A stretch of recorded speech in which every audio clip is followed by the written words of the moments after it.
Now that everyone's here, uh, let's meet some of these players or some of these player characters that will be driving the open-ended story. So, Matt, can you tell us about Brock Half Giant? Brock Half Giant is a tall, muscular man of about 30, a human. He's got shoulder length blonde hair, a full beard, and dresses like a Viking with a chainmail tunic, a shield on his back, and a sword on his hip. All right, and Seth, can you tell us about Therum Smith?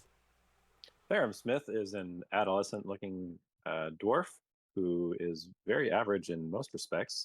He's got a big red, bushy beard, and he carries around his battle axe and a sling, and recently a shield as well. So he is the cousin of the late Goldie Smith, if anyone remembers them. And yeah, so that's Therum for you. All right, and Sophie, what can you tell us about Kailani Farron? Kailani Farron is a friendly elf with periwinkle hair and purplish eyes. She's not the biggest of elves, but she's usually sporting some sort of headband that she made from flowers or grasses. It's a little rough out here trying to make friends as an elf, but she's met a couple people in the city who are very delightful. Okay, and Hallie, tell us about Ficus Bearwallow. All right. Ficus is a halfling. He has a more wiry and muscular build than most halflings that you see. He has tanned, ruddy skin and curly brown hair that's prematurely graying. He has a big hairy mole on his face and a pet gray squirrel constantly on his shoulder or tucked in his shirt. Okay, and these are the characters. It is Primity, the 11th of Florial, 7932 year of Cosgrove. And you guys are still in the Soldier Salvation, somewhere near Merchant's Gate in the city of Vassith. The church bells ring loudly, the people's chatter drones into a buzzing, and the horses' hoofs clump sharply on the cobblestone road. Heralds yell summons for the bishop's service. There's the smell of fresh baked bread, as well as incense from the residents somewhere nearby. And that is kind of how you guys wake up in your shared bed. We'll say that, yeah, the all four of you actually, given that there's a halfling and a dwarf, all four of you had to share a bed. That's just kind of how this place operates. It's not like you get your own room or even your own bed. It's like wherever you can cram in. But you are staying here free because the king said so as a gift for your participation in the liberation of Nurton. And you guys wake up. How do you start your day? Ficus needs to get somewhere with some green, some trees. Being in the city makes him really anxious. Brock does not much care for the city either, though I do think I need to get caught up a little bit on some of the details that happened. Uh, so when I was around last, we were looking to break the siege on Abacus. Can you remind me the name of the city? Nurton. Nurton. And apparently that occurred, and we got rewarded by the king. Yes. All right, excellent. I'm very proud of everybody. Uh, what to do next? Let me think. Yeah, how much have we explored this city? Because I also haven't been here for the past few sessions. Only a few points of interest. There are many points of interest here in the city, and only a handful have been explored. We did run into a character who seems like he's part of, I guess you would say, maybe a mob type character who offered us a lot of money for the treasure in the sewers. Okay. So, but he was definitely a shady character. Well, I can't if remember we're exactly gonna how much it was, but it was like, I don't know, 4 or 5,000 gold pieces for all the treasure that we found in the. It It was 2,500, and we get to 2,500. pick 3 pieces of the treasure that we want to keep. Yeah, there we go. I mean, if he's willing to pay that, though, the treasure must be worth way more or be very dangerous to acquire. Yeah. did he already tell us where it was? In the sewers. he drew you a map. Okay. So he drew us a map to the treasure, but didn't like secure our agreement or anything. Yeah. Oh, he paid you 1,200 up front, and he and to say that he drew the map, I should correct that. He stole the map, and that's what he gave you. Okay, but we've already received some of the payment up front. Yep. Oh, and yesterday, 2 of his affiliates, Mr. Brightmore is his name, 2 of his affiliates were making sure that you weren't trying to double cross him or nothing. Because nobody double crosses Mr. Brightmore. Yeah, nobody. Yeah. Well, that's as good of a task as any, I would say. And if we've already accepted payment, we should probably follow up. We did start true. to go in the sewers, and there was a bug in there, and then we ran away. So Was it a normal bug-sized bug or something more frightening? it was a large beetle of sorts.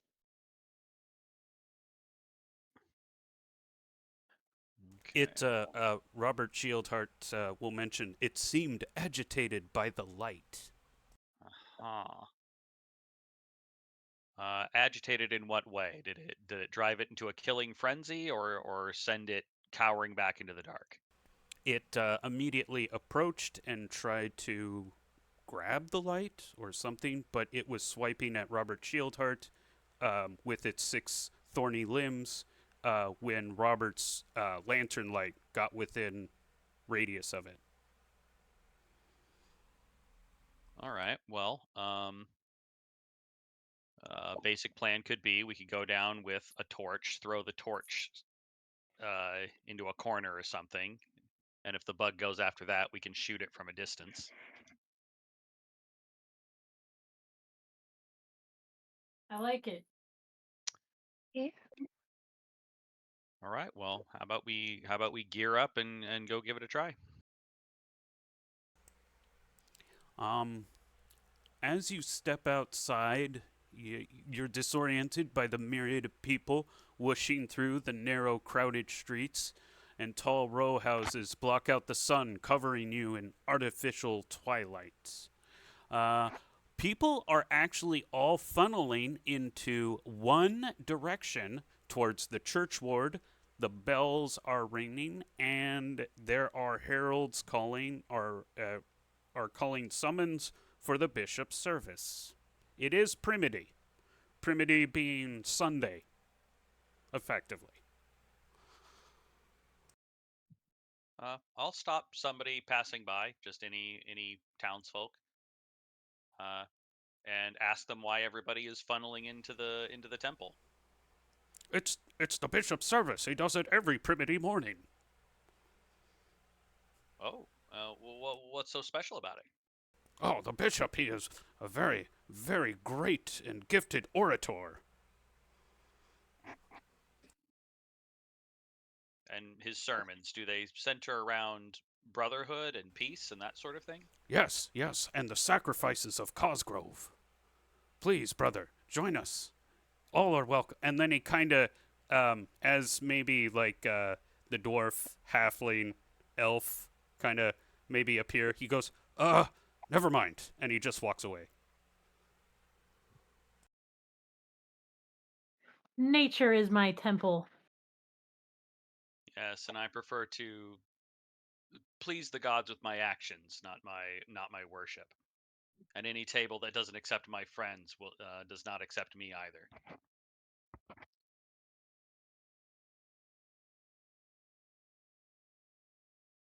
Just as a note, you guys do know, at least Therum and Sophie have at least been in the same room as the bishop, and he was the voice of compassion when there were some slurs being thrown around. Yeah, he pulled out some verses to back us up. All right, maybe we should go then.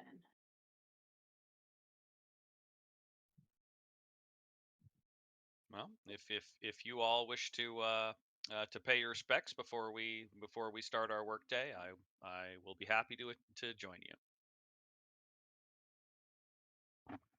I'm no elf, but as a dwarf, I would never shy away from a place just because people might not like me. Okay, you guys approach. I'll give you a quick look at the city map for a second before we go to the cathedral, just so you guys can get a little bit acclimated. But I will describe the entrance to the cathedral. By the way, people are kind of funneling in. There's about over there's over like 2,000 people in the city of Asith. And so hundreds are like turning out and piling into the cathedral. What you see is a very large statue at the entrance depicting Cosgrove. Now, Cosgrove is usually depicted as a warrior protector. He's got a shield and a mace and a chain hauberk, or some variation thereof. That's always kind of been his traditional depiction. This depiction, however, is what looks to be a very frail-looking character. He is wearing some armor, and he has a sword, which is very uncharacteristic. And with one hand, he's got like the sword kind of buried into the dirt, and he's leaning on it. And then the other, he is reaching up to the heavens, and he has this look of deep anguish. And there is a plaque that's got some verse on it that's written in these proses. You can't. They're side by side.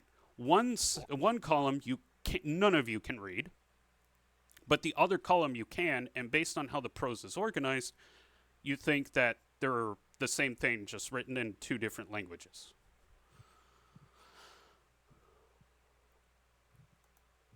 And would you guys, are you guys going to stop to read it? I will. Okay, here we.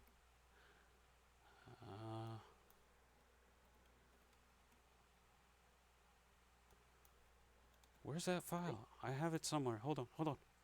Searching the mental palace. So yeah, the plaque is buffering, like it's pixelating. It's kind of fuzzy. Sure. My brain's got some lag, so it takes me a while to read.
Well, let me change it.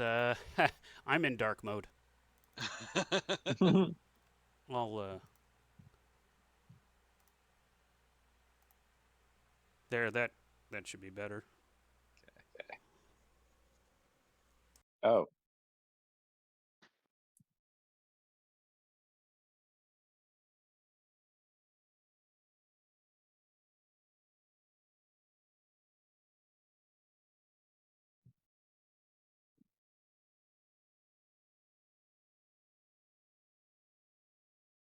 hmm.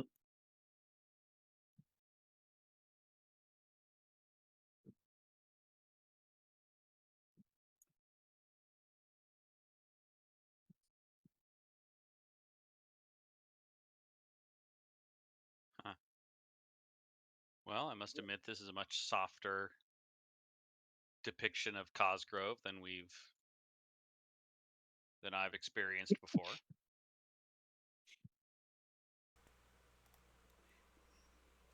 Yeah. You've never necessarily seen it, and also like his anguish. Like the sculptor really tried to capture the despair of that moment, and it's very kind of yeah, it's very unlike any other depiction of Cosgrove because Cosgrove is very stoic, very strong. But to see him so fragile, um, it it it is a little unnerving. Yeah. I don't know. I think it makes him Human. more personable. Even gods can shed tears. Wow. You guys walk into the congregation. You're one of the last. In the corner is a golden-haired halfling. In the back corner, sees you, Sophie, and waves you over. Hey, hey, come on, come on and sit next to me. Well, we'll hurry over and sit next to our cartographer friend. Yes, this is Gideon Goldfinger. He wears very colorful clothing, usually like lots of chromatic colors. He has short, curly gold hair, piercing blue eyes, or friendly blue eyes, and he always just seems to be smiling.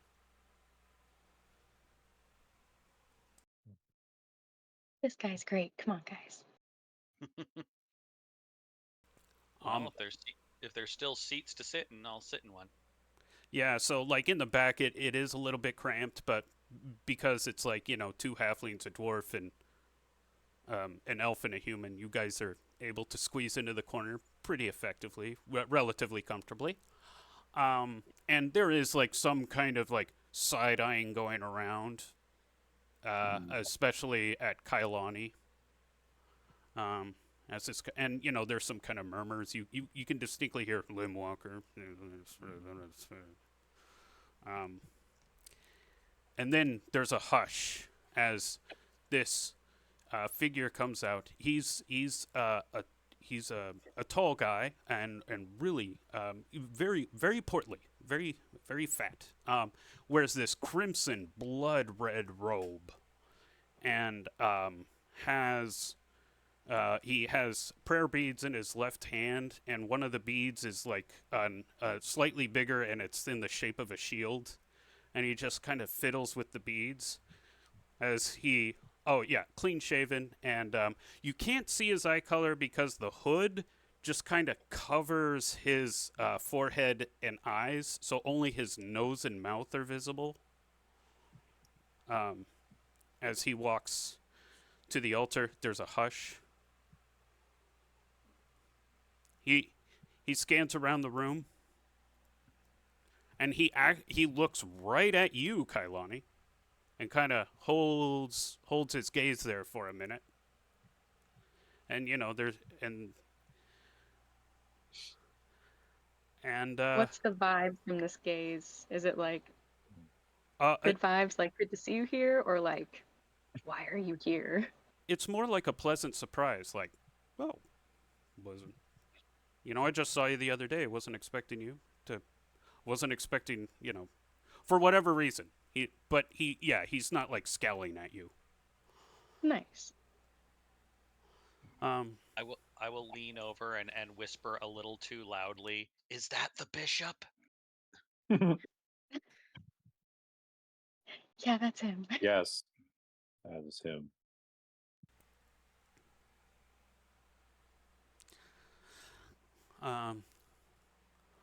Greetings, my flock.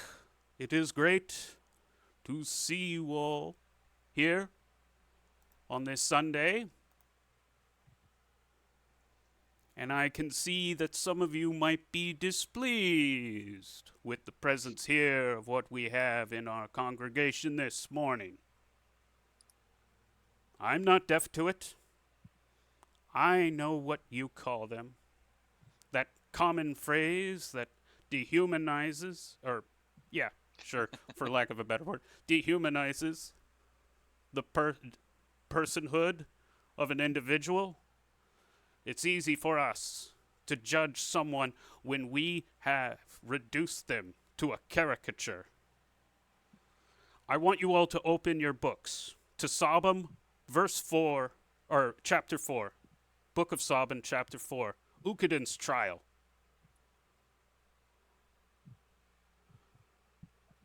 And, everybody kind of turns, and I'm searching my mental palace because the bishop is looking for the right verse.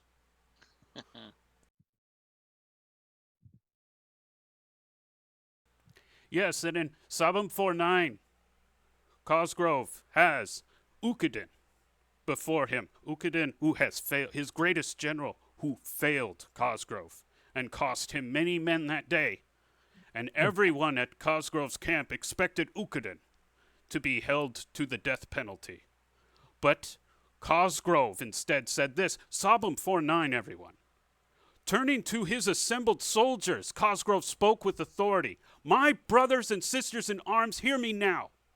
Ukidin's actions have brought us sorrow, but his heart beats true with loyalty and courage. To spill his blood would sow only more bitterness and division among us. And as he's saying this, he's tapping the pedestal. Instead, let us learn from this day and strengthen our resolve to stand together against our enemies. It's right there, everyone. If you ever think that you can harbor these suspicions to people just for to the other Fairborn, just for not being human, they were there solving the problem of Nurton while we were all stuck in here. We should be thanking them, and instead, you have all turned on them. Why? Because of your superstitions, right? The elves going to cause a plague on all, or cause a plague on all our crops. It's going to steal all of our children at night. It's ridiculous. This Cosgrove, would Cosgrove want you to act this way? Did Cosgrove turn away every ally he had while fighting against Chernobog? Actually, wait, no, he does not say Chernobog. He says him. Mm-hmm. And there's kind of this rushed murmur, and okay, and without going too much into this one-man theater, the sermon goes on and eventually ends.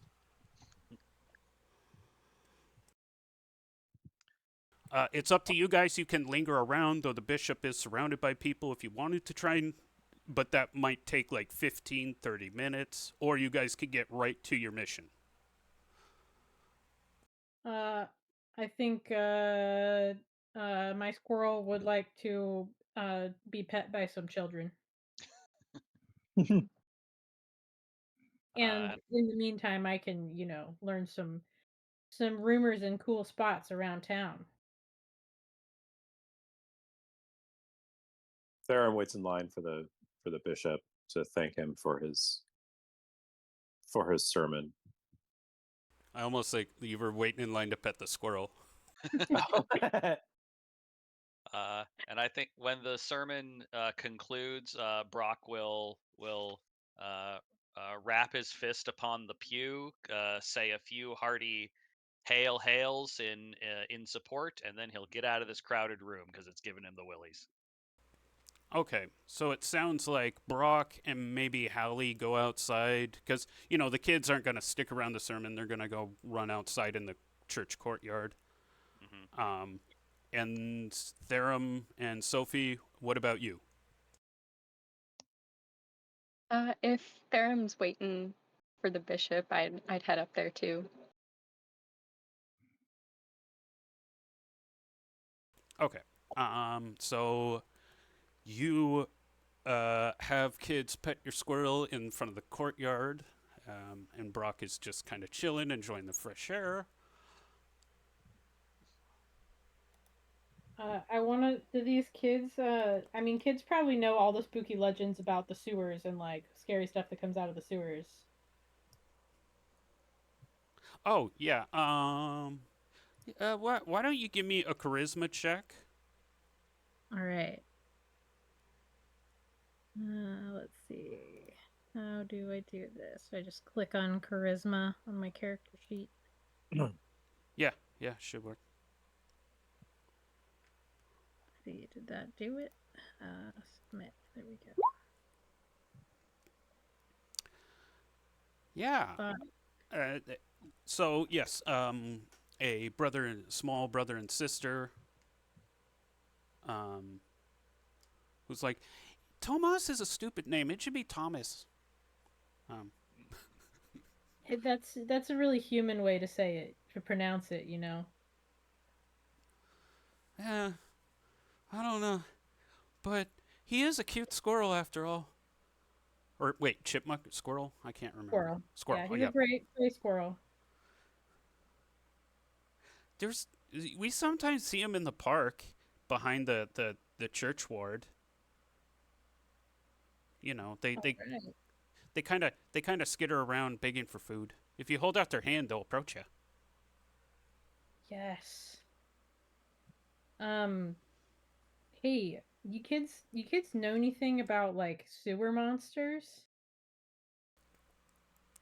Oh, yeah, they, our parents tell us never to go into any basement that's got a sewer entrance, 'cause the the fire beetles. And then the brother, who's slightly younger, gets a little scared and whispers, "They don't like the light." Does the light hurt the fire beetles? Nah, I just think it gets them angry. Okay, makes sense. Makes sense. Uh, is there anything that fire beetles are afraid of and don't like? Uh, I mean, I when I've never seen one. Though my friend had this friend whose brother saw one, Uh huh. and and he was able to scare it away with a big rock. Okay, big rocks. Yeah, beetles and bugs traditionally. Well, sometimes they do like big rocks 'cause they sleep underneath them, but they probably don't like to be hit with them. So that's helpful. Thank you. Yeah, gotta go. And they just kind of run off. Cool. And we go back to the bishop. The sermon starts closing, and um, the bishop regards you, Kailani, and Therum. Yes, please. I only have but a moment, but I am so happy you came. I'm pleased to see that you are preaching a more uh, uh, uh, personable version of Cosgrove, as opposed to the more uh, rigid and traditional version. It's good to see.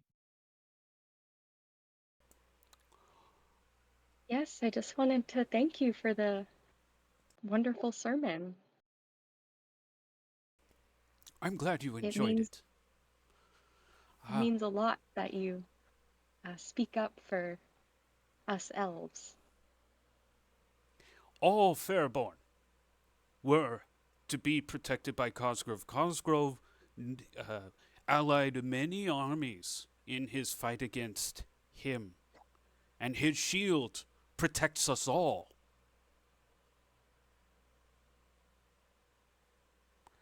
And at this point, like one of his other priests go, "Oh, Bishop, we gotta go." And he's like, "Oh, excuse me, my children, but I must go on to my next task.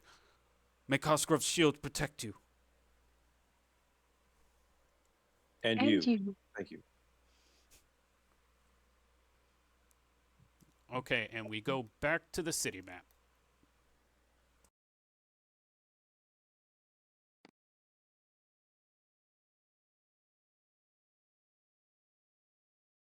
So the sewer access is located near the back wall, which is on the south side of town.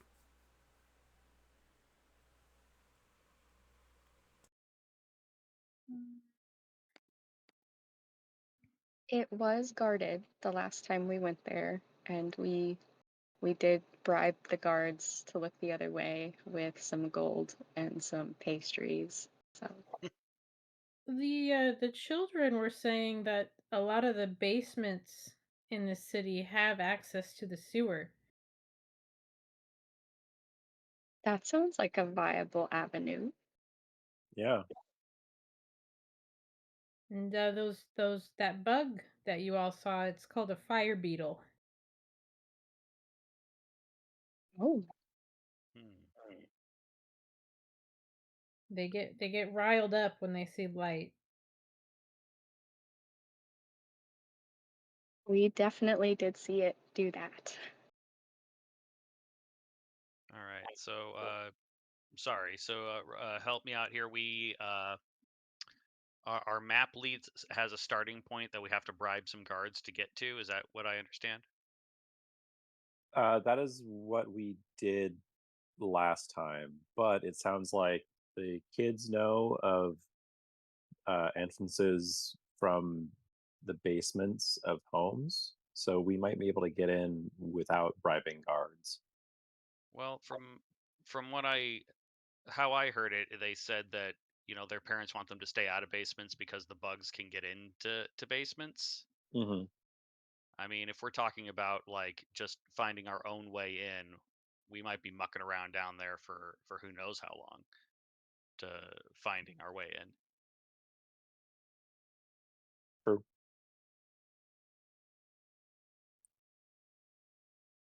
Um, We yeah, could we could. ask some local shopkeepers that we know if they have basements. I'm sure they wouldn't mind us getting rid of some bugs for them. It's worth a try. We should probably get as close to uh, the location we were given as possible. Okay, so with that said, you guys are looking at the sewer map, and you guys are looking at the city of Asseth, and you're kind of comparing the two, and you end up walking around Merchant's Gate on the southern ridge of it, and you're pretty sure that it'll get you there. There should be some kind of house in there, but as you walk around Merchant's Gate, there is a big, giant like building, quite fancy storefront. Benson's Bed and Breakfast.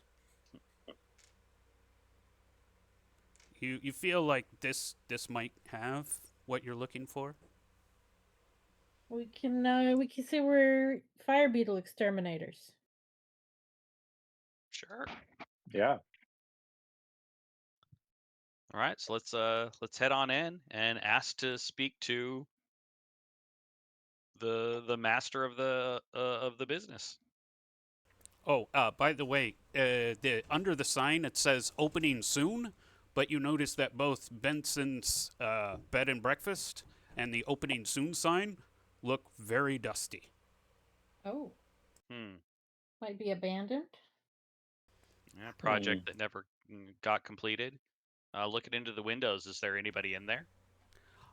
You look in, and it actually looks really well furnished. It's kind of dim in there, but for the most part, it looks kind of fancy. You can actually, I'll just switch you guys over there. You start in the lower left.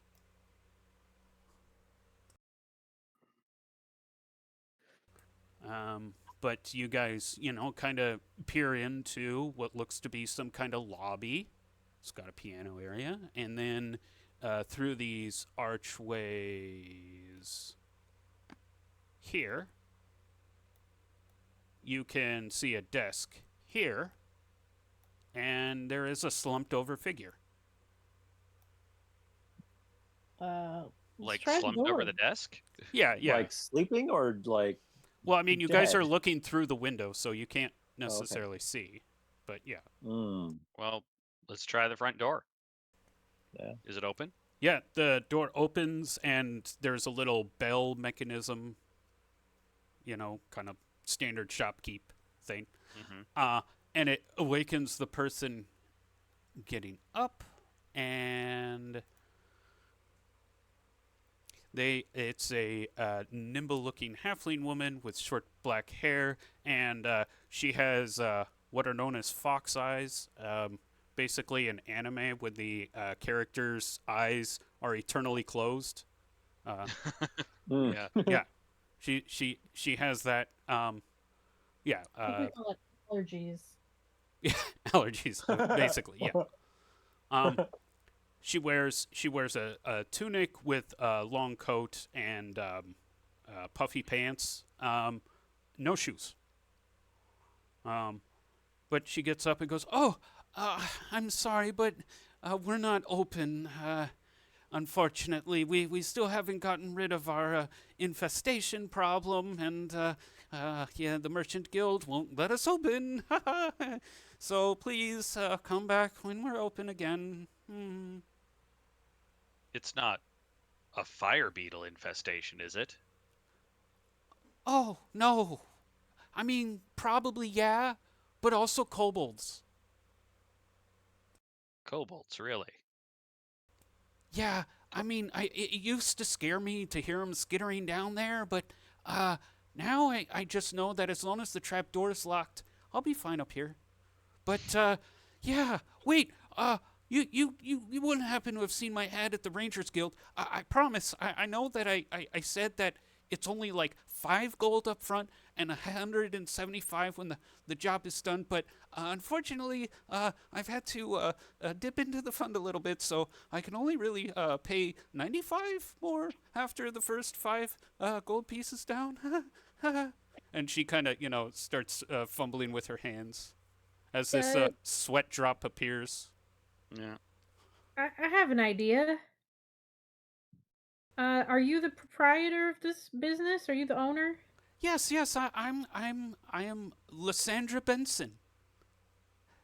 If we can help you get this place open and operating, what if you give us a little cut of your profits?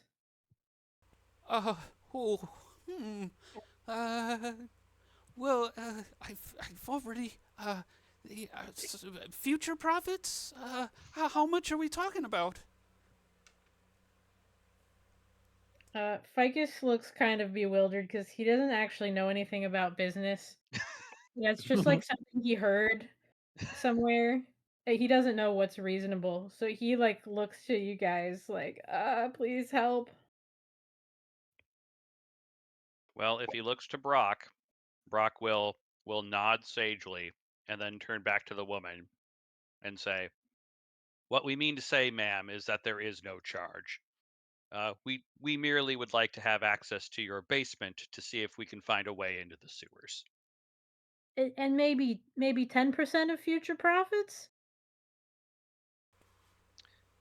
What my friend means is perhaps you can compensate us for any equipment we damage along the way.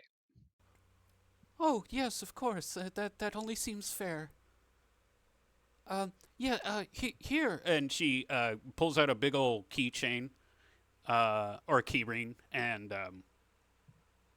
takes a big, broad-looking key, and hands it to you. That will go to the trap door here. Thank you, ma'am. We'll get to work right away.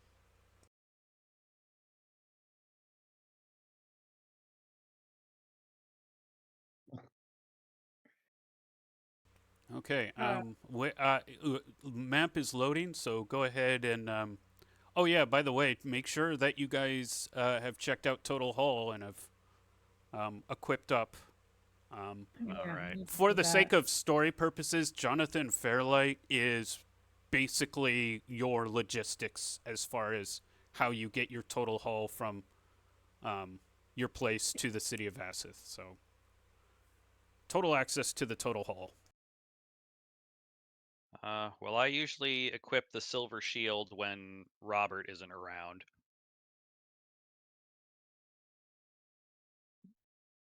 Let's see. Is anyone using that? What is it? The Goblin Bane. There's also the Dwarven Throwing Hammer. I mean, Stickbeard's not here, so Ooh. that's up for grabs. Oh, I should use that.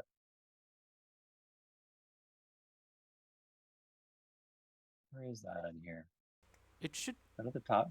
Did? Oh, are you talking about the leather armor? No, there should be. Did Joe not add it, or did Joe delete it? That's mean.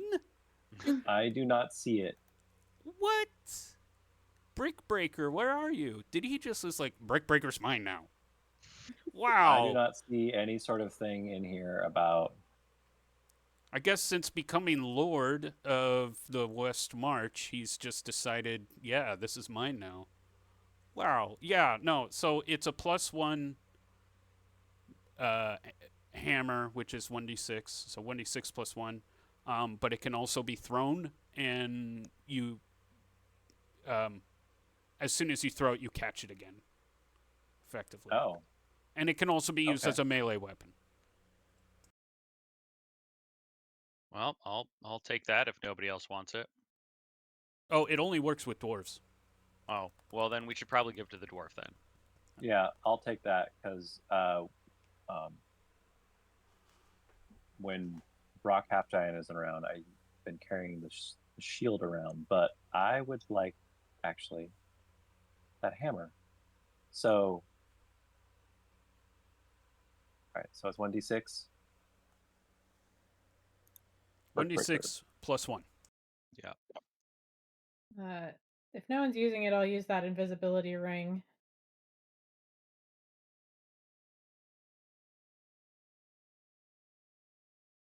Going full Frodo mode. Oh wait, it's +1 damage or +1 to attack? Yes. Yeah, both. Oh, okay.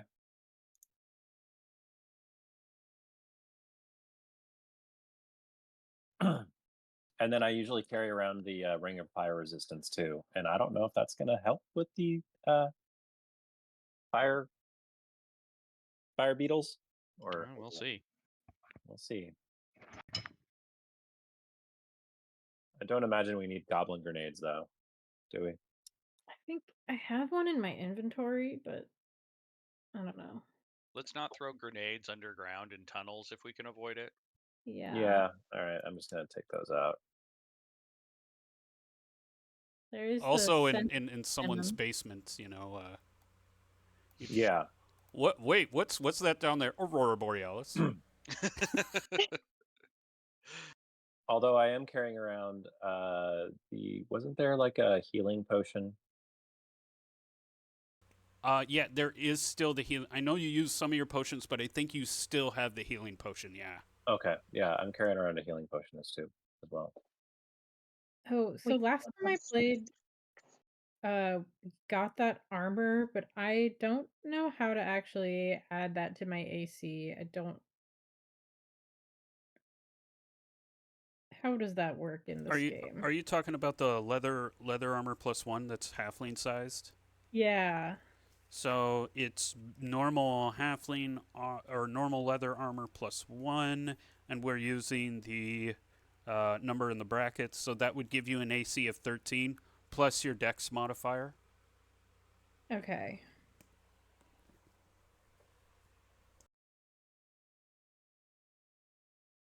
Let's see. And once everybody's geared up, I am ready to move slides. All right. Well, I think Brock goes first. Shield on one arm, torch in the other, and we're ready to go. Well, actually, no. I guess it's bow in one hand and torch in the other. What do we know about kobolds? Actually, not much. There are, well, wait, is there a, hold on, I'm going to check to see if anybody actually speaks kobold language, because then that would mean that they have some understanding of kobolds. Do dwarves speak kobold? Yes, they do. Okay, yeah, dwarves. Oh, okay. Dwarves. Kobolds are small rat dog-like creatures, similar to goblins. However, whereas goblins usually have agendas or plans or whatever, kobolds just try and survive. They're very much like wild rats, wild dogs. Yeah, similar to lizardmen. Lizardmen are, are kind of like orcs, but they don't plot or anything. All lizardmen want to do is eat humans. So it's a similar thing with Do kobolds. kobolds want to eat humans? So most of, yeah, kobolds are like rats and dogs. They eat meat in it and aren't necessarily picky about it. Not to say that they will eat humans, but if there is a vulnerable human and they are hungry, yeah, they're gonna eat that human. What you're saying is perhaps they could be, domesticated, friendly kobolds someday. And so, like over generations and generations of evolution, the kobolds become more like dog people and Yeah. more like the kobolds in Dungeon Meshi. Yeah. Anyways, okay, but everybody's ready. Yeah. Yep. Yes. Okay.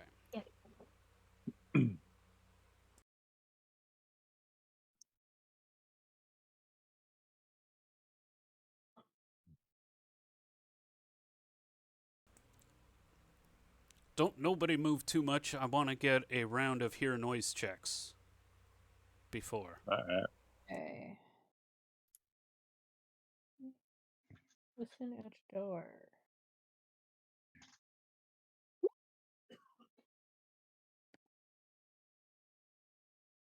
Ah, there we go. This Brock hears something. Wow, I hear nothing.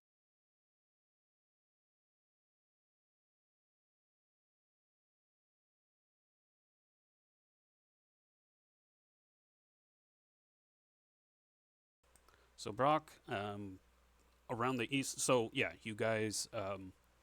It doesn't look it, but that slightly different panel of wood is the staircase that you're walking down from.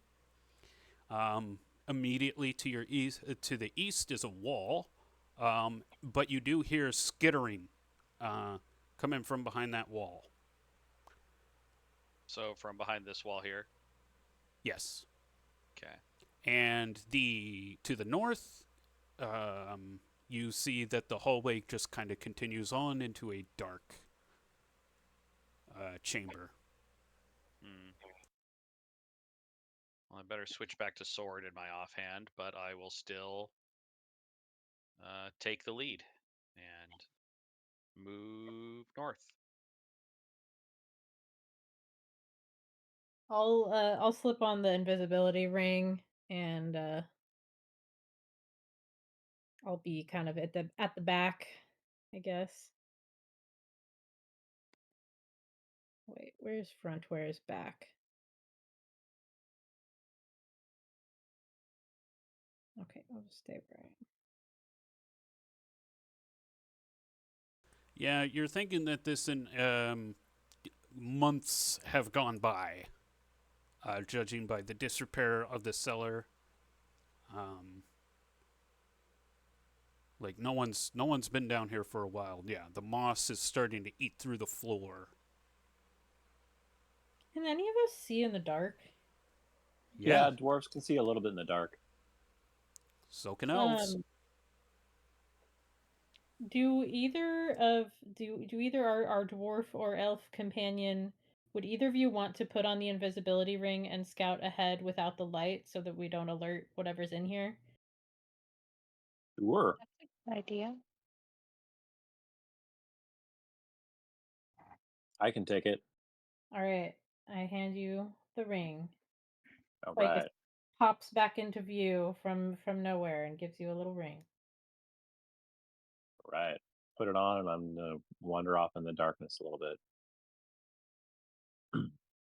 You do see a door to the The north door and up here. an open archway to the southeast, where Brock had heard the skittering coming from.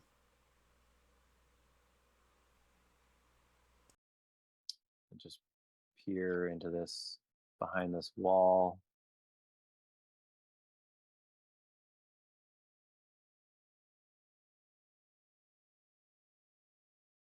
Looks like there might be something over here. Yes, just at the edge of your night vision, you can see some figures. Oh, as you step closer. Hold on. Stop right there. I'm going to make some checks.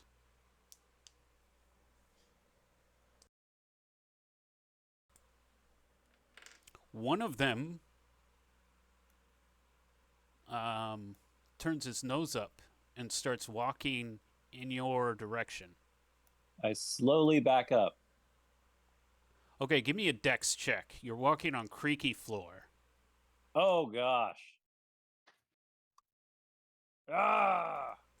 Oh no. Everybody can hear a very loud crunch. No. What was that second part of the noise? That was the board breaking. Ah, I see. Oh.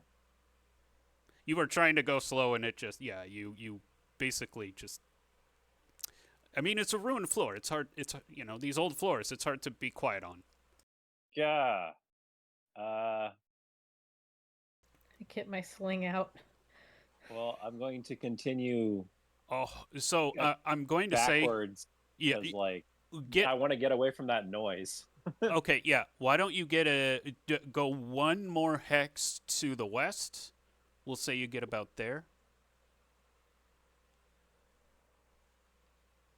Okay. Okay, and then a bunch of rocks and broken pots and crap is just thrown in your general direction. I am going to give the kobolds a penalty, but they do get to attack. What is your armor class? Is 14? Well, I'm not carrying the shield anymore, so it's 12. Okay.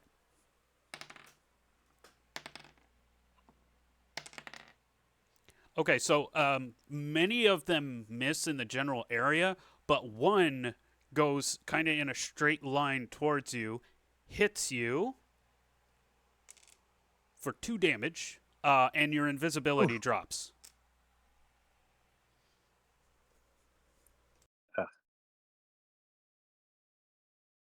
And once your invisibility drops, like all these, like glowing red glowing eyes start staring right at you.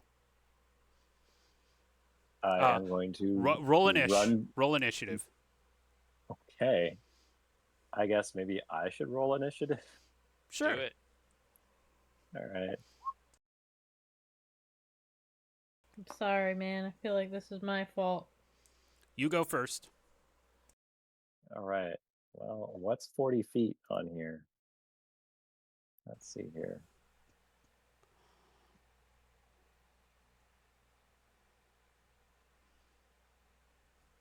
Well, this also is like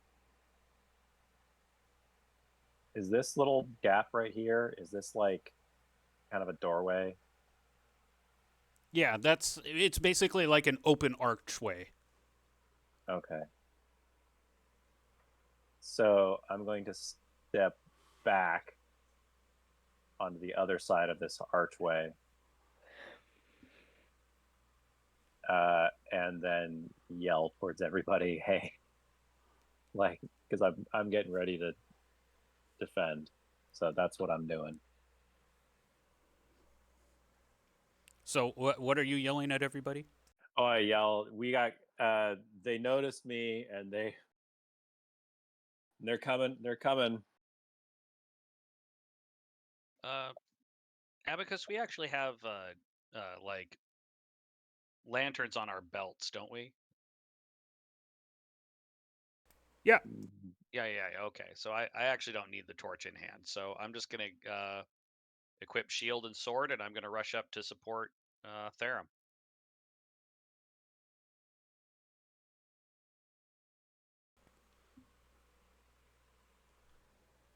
Okay, and both of you have just used a movement action at this point, right? Yes.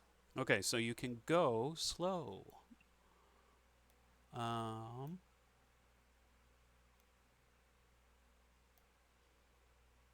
Oh wait, I'm sorry. I'm skipping Kailani and Hallie's turn. Please. Let's see. Is are these like little things on the ground, like debris, Yep. that stuff? Is it big enough to take partial cover behind? Not really. It's just like No. rubble on the floor. All right. And let's see, how far can I move? Sorry, it's been a while. I don't remember like movement rules and stuff. Yeah, 40 feet. I believe. Ready. As long as you are like non-encumbered. If you're lightly encumbered, then it's 30 feet. Okay, I will go. And I can move and shoot with my sling in the same action. Yep. Yeah. All right, I'm gonna go here. Eek. And I'm gonna shoot one of them kobolds. Let's see. How does weapon sling? Okay.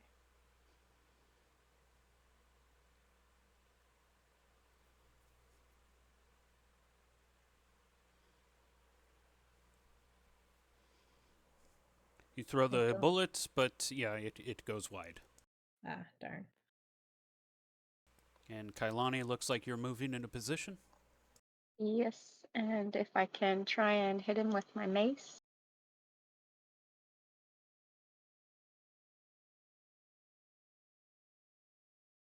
Wow. What a damage. And that, yeah, that also goes as a miss. And so, yes, on the kobold's turn, the two of them approach, but one actually is able to, the first one to approach, the one that you swung at, Kailani, swings at you, Brock Half Giant, and your armor class is 16.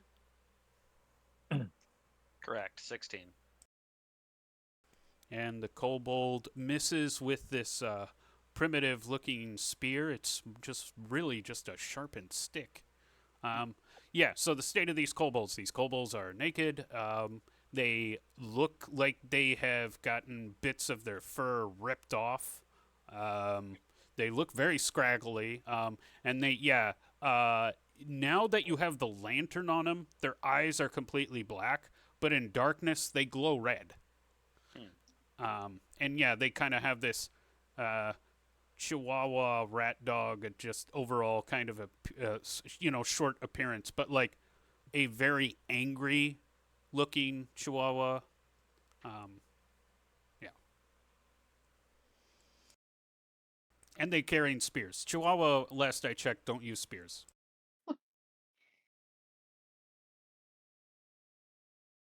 I heard in 2025 they're gonna start though. Oh yeah. Progress.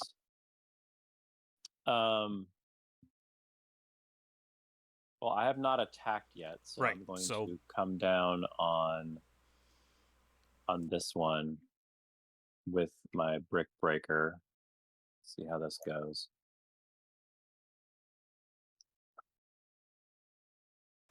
And that is a miss. I will attack the one lowest in line as well. Okay.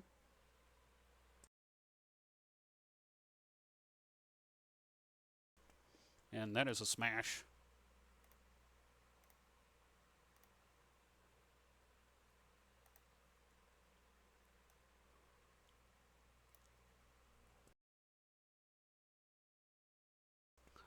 So Brock, you're using which weapon? Sword. Okay. So yeah, you just go right into center mass with it. Strikes clean. Kobold twitches, falls down.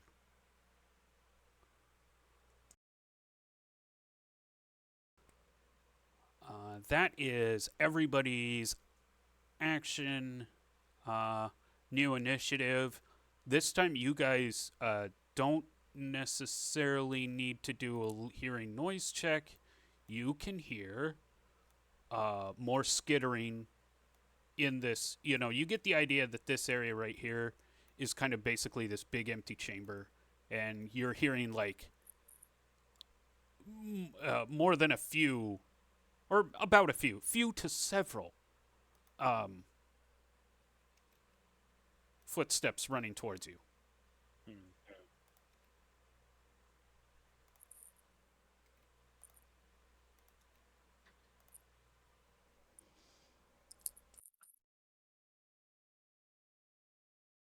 So yeah, noonish. All right. Who's up? Is it wrong to senselessly murder kobold squatters? So yeah, when it comes, for the most part, you might run into your occasional Vothig, you know, but for the most part, orcs are psychotic killing machines, kind of thing. Same thing goes for these kobolds. There might be one kobold who has aspirations to be a potter or something more simple. But that is not, like, most kobolds have one thing on their mind, and that is to basically eat and survive at any cost.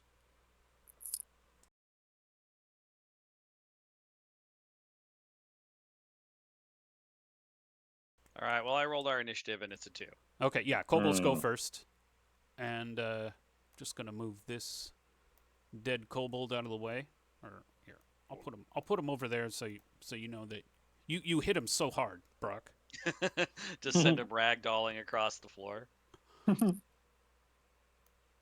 He's clipped into a crate and his body is just shaking all over the place. He's just spazzing out. So yeah, 3 more run in, unable to attack. But 2 are able to attack, and 1 goes after you, Brock, and hits you for 3. Okay. And then Therum, your AC is 12, yes? Mm-hmm. Hits you for 2. And that was their action. Now it's your guys' action. Let's see. I'm gonna do another sling attack. So, let's see. Kailani, you're an elf, right? Sure am. What spell do you know? I know sleep. Ooh. Yeah, that might be good here since we got a big cluster of low HP enemies. You might just do that and save us a lot of headache. Yeah, that's a good idea. Let me do that. Roll 2d8, Kailani. All right. Okay, Nice. they all fall asleep, and as they all fall down, or wait, no, they're not dead, but they're asleep. You're gonna be. Yeah, they're gonna be. Yeah, but I'll put a little bow on them. There we go. Adorable. Yeah, it's their little nighttime bow. Keep their hair, you know. Sleep bonnets. Yeah. And just because I like hearing these spell descriptions, Kailani, what happens when you cast your sleep spell? She just yawns at them and is like looks really sleepy and tired, and then they do that thing where they like are compelled to yawn back and then fall asleep. Nice. Yeah. So they all fall asleep, and the skittering, because like you heard more skittering, like at the edge of the darkness, uh, starts getting quieter, as if it's the skittering is running away.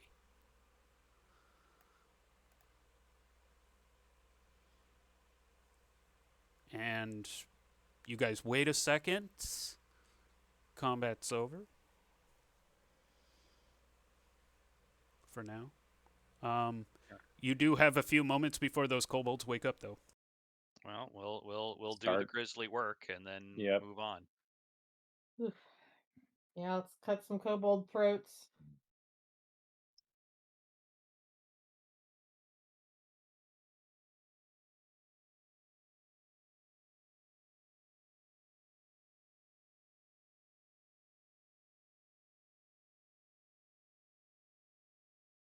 I feel bad, just like slitting their throats in their sleep, but I It's a guess if it's what we need to do.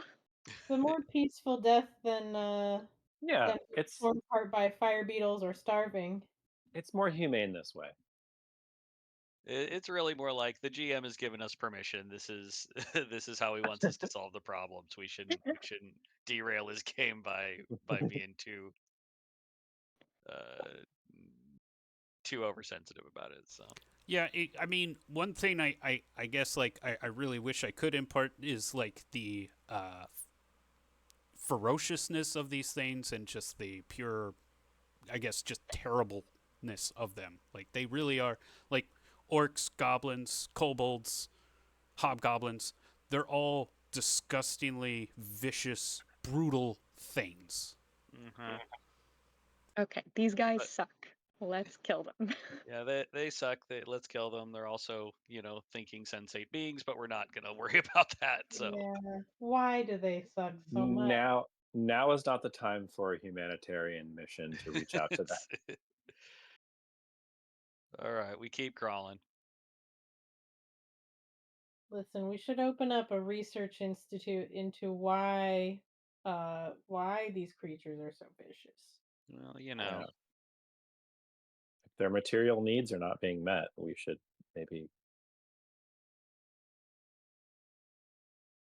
Anyway, Imagine if there were, you know, sweet, friendly little Chihuahua warriors walking around this world. How great would that be? Mm. that would be great. By the way, I'm going to hand the ring of invisibility back to you. Sick. Thank you.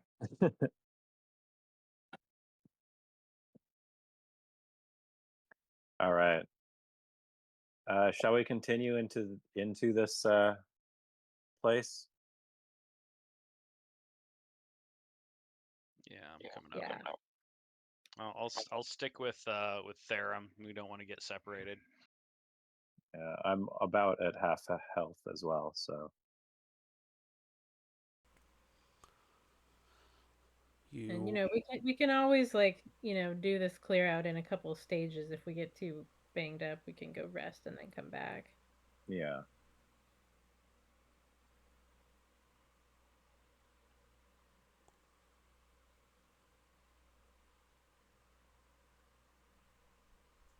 Where am I? There I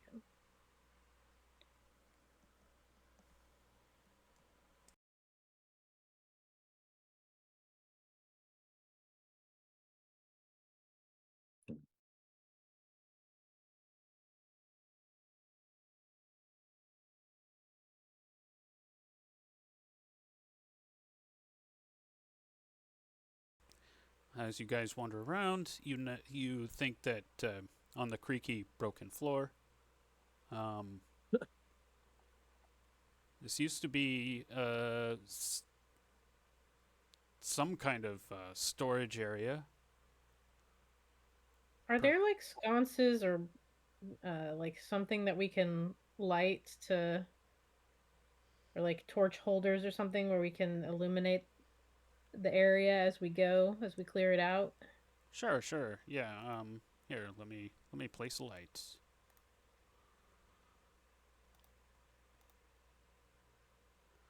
So I'll say that you do find one. It's right there. Cool.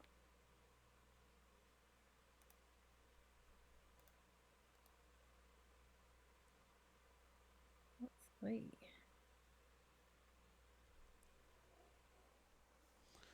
And then, yeah, you see the broken floorboards, and just based on your lantern light, you look down there and notice.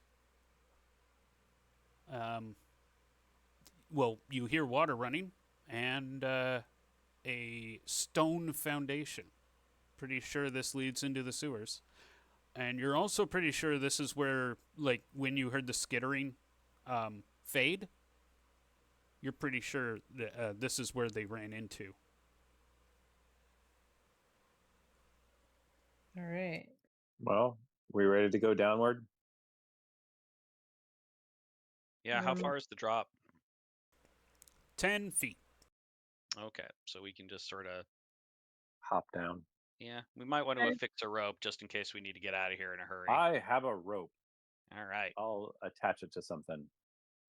Should we check the perimeters of this room, just make sure there's no other surprises? Sure. Yeah, good idea. Here, give it a sweep. Yeah, I got some mushrooms growing in here. It's definitely been a while. That, that water damage is going to be killer on her budget.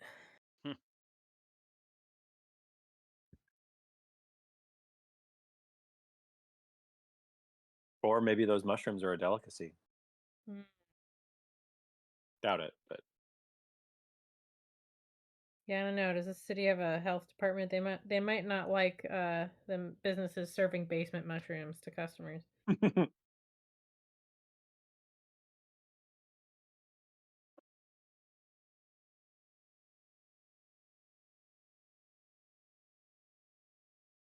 So you guys are going down? yeah. Mm. Have we got the rope tied for a getaway? Assume there's something around on the wall or nearby that I can even tie the rope to. Something sturdy.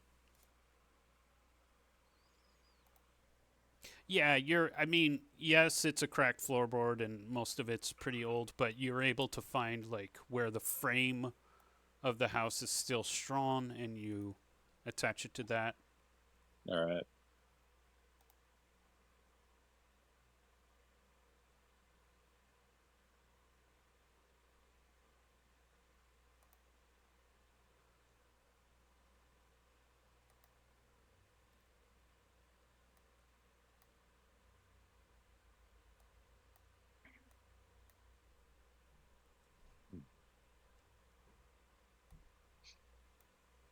You look like you heard rats.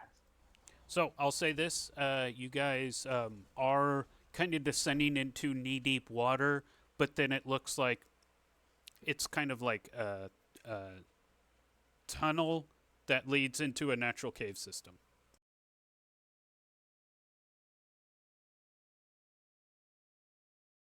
Hmm.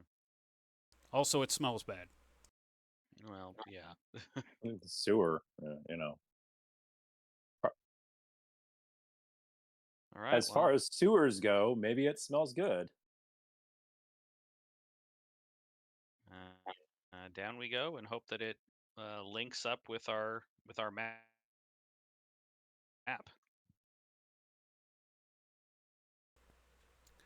Yeah. So you guys go and you walk a little ways, and Kailani, you're pretty sure that it is approaching the same cave system where that corridor met, or where the sewers corridor through the actual entrance. So you've basically entered the same cave system, but from a different way, just as you had planned. Relay that. I love it.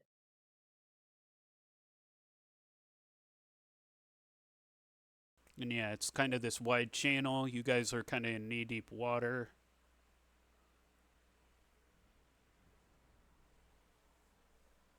Okay, well, I'll take the um, point position and start moving forward. Roll, listen at door. Oh, Love to. Everyone or just him? Everyone. Oh, Everyone. Yeah, 2 in a row.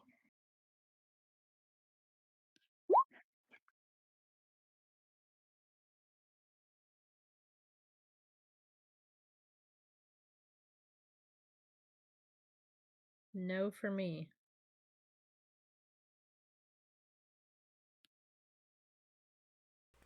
So there, Brock, you hear the soft clattering of what seem like some kind of insect wings.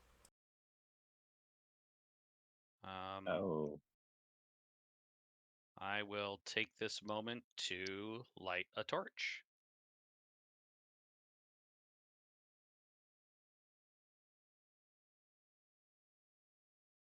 It's coming from this direction, by the way. Okay, up there.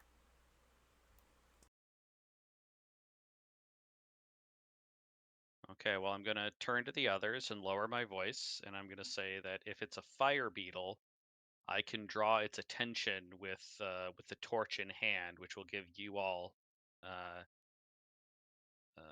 kind of freedom to attack from a distance. Then I'm going to move cautiously forward, torch in hand. I switched to my sling Got my as we sling. move forward. Same on the sling. Yes, as soon as as soon as the torch's light touches the edge of the beetle, you see a nearly 2 foot long, just giant scarab like beetle, and as soon as the light touches it, it starts turning, and its compound eyes reflect the light, and immediately starts flying towards you. Roll initiative. Hallie, how about you roll that? Sure. Let's see. Does it work?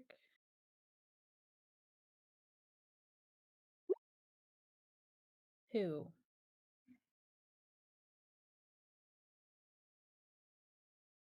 The fire beetle goes first, flies towards you, and tries to kind of latch onto you, Brock Half Giant, with its 2 sets of thorny insect legs.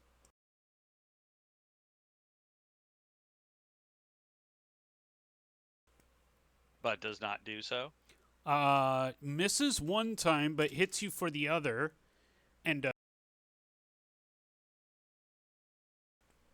as you bat off one set of legs with your shield, but the other gets inside and kind of scrapes your sword arm, and your armor is already starting to turn red. Like it's heating up. No, like blood is soaking into your armor from the wound. Okay, how much do I take? 4 damage. Okay. Ooh.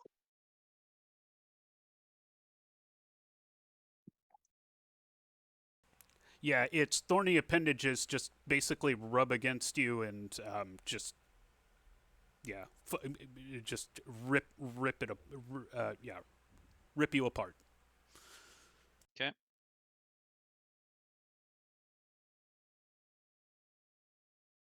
Wow. I guess I'm going to shoot it with my sling. Throw the hammer.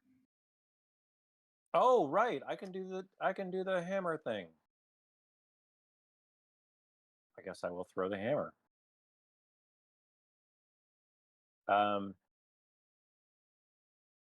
Is there for threshold modifier, is there, because it's short range, maybe? Is there like a +1? Oh yeah. You get +1. Yeah. Oh, okay. I believe it has the same range as a throwing axe. Oh, okay. I'll have to look up what that is, but well, Wow.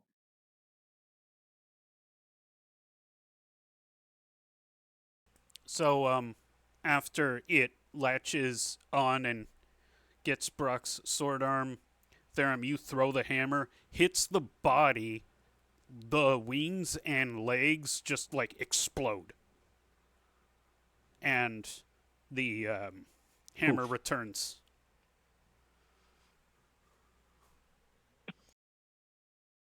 This hammer is nicer than I expected.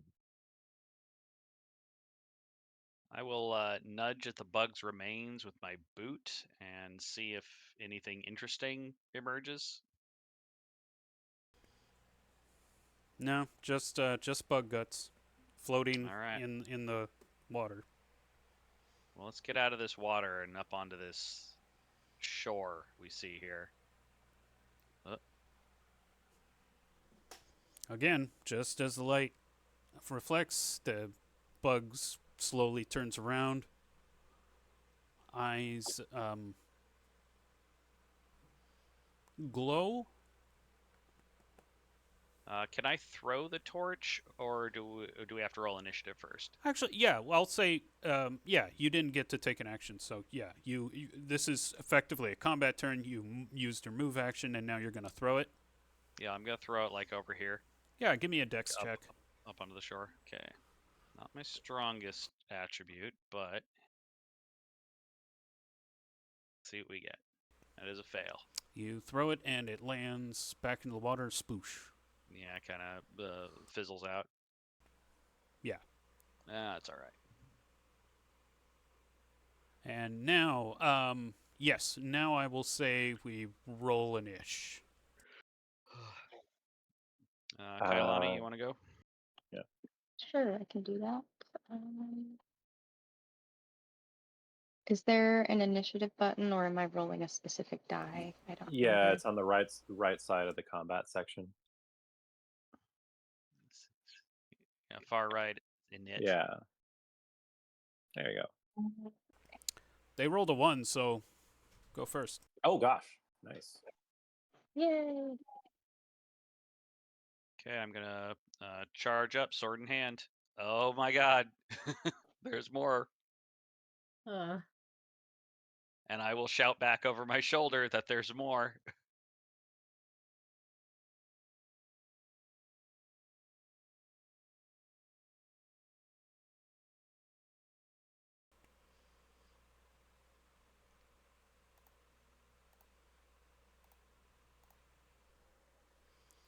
Your sword slash goes right into the middle of it and Oh gosh. cuts it in two. All right, I Oh, will immediately wheel towards the remaining one. I want to shoot one.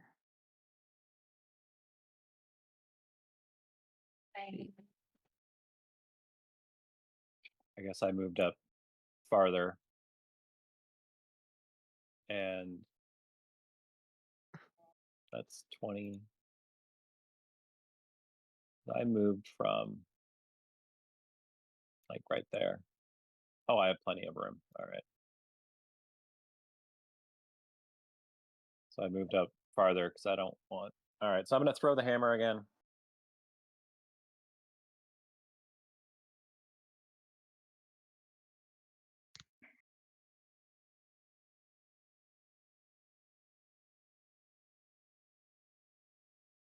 The hammer misses. 12, not good enough. Oh, wait, but Kailani's does hit and damages it. Okay, 4 HP.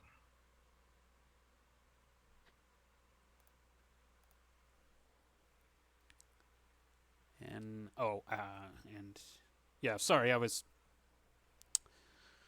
looking up other stuff. Okay, and now the beetle goes right where the fire. Your lantern is still on. Goes right for you, Brock. Mm-hmm. Tries to attack you twice. Your AC is 16. Yep. Hits you once. Again, you're able to bash one set of legs, but the other set of legs get in.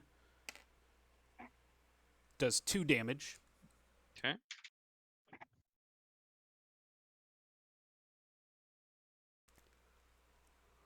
And you and Ish. Back to Theron. Oh, okay. I was going to say it's anyone's at this point, but all right. There we go. Bug goes first. Attacks Brock twice. Misses both times. All right. I'm going to throw this brick breaker, and it's short range this time, so. What? So it Seriously? goes. Oh. Yeah, I don't hit either. Okay. That would have been a lot of damage. All right, I'll throw my little hand axe. Let's see how this goes. 1. Wow. Wait, So, yeah, you throw the hand axe. The blade lands true. It's already kind of like its carapace is already cracked a little bit from the sling bullet Kailani hit it with. But then the blade just cleaves it in half, but also kind of crushes into it. So bits of bug just explode everywhere. oh my gosh. Ficus he jumps up and down and goes, I got one, I got one. Well struck, Ficus. I'm a warrior now. You always were, my friend.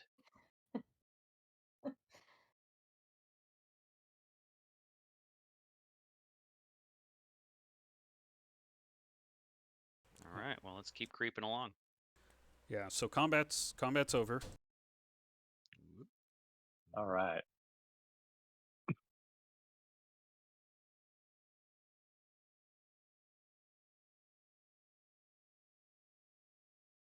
What's this?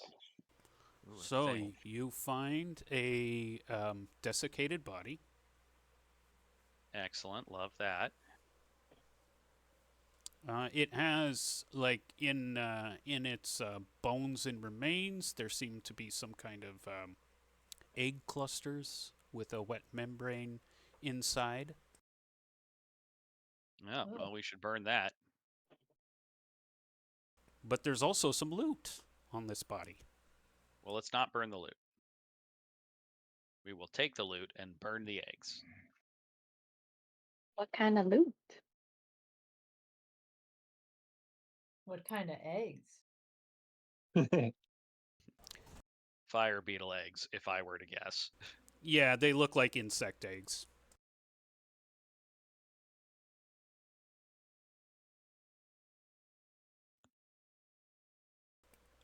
So you find all you find most of the clothing and equipment on him. Like, there's a sword, but it's absolutely rusted. There's a shield, but it looks like it's been torn apart by beetles' legs. But there's a purse that's still in one piece. The leather pouch purse is brittle, and so kind of falls apart as you manipulate it. But there are 213 copper, 121 silver, and 28 gold. Wow. Well, add that to the pile. Would you repeat that one more time? Of course. It's 213 copper, 121 silver, and 28 gold. Thank you. Uh huh. So, as you look to the passage north, you can see that it leads into brickwork. This is something you've run into before back home. The Hmm. cave systems leading into brickwork and brickwork leading into cave systems. This is just as it is in the North Shore. More of these ruins in the cave system. Oh, you also recall what Gideon Goldfinger said about the place was a a um, a kingdom so vast and massive that it sunk to the ground. The Lost Kingdom of Mm. the Squirrels.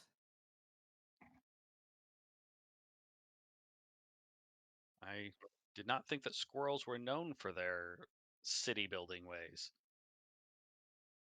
You don't know the legends. I'll show you. I'll show you next full moon. I would like But that. I am next sadly uneducated when it comes to legends. All right, well, let's keep it up. So you're checking out this area. I mean, what I was like, if you continue up north, I can move you to another map. But you Oh, I, guys, I, I see. yeah, Well, we probably do want to stick with the brickwork because that's like Hmm. the sewer system, right? Or at least ruins with cool stuff in it. ruins are cool. Yeah, let's check it out. okay. I wanted to ask if the person who employed us for this job, is he expecting like just treasure or like also like random coins, like gold and stuff that we find? It Uh, seemed yeah, it's kind of be up to you and like how much you think you can get away with holding out on the mob boss. just from the way it sounded, we kind of negotiated that we get to keep 3 pieces. So it sounds like he's expecting, you know, not necessarily coins, but like magical items or something like that. I don't know. That's just my Yeah. guess. He's betting there's a huge haul of like jewels and artifacts and crap. So Yeah, he's probably not going to give us too much stress about coins we find along the way. yeah. At least that was my sense. Maybe I'm wrong. I'm on board with that, so.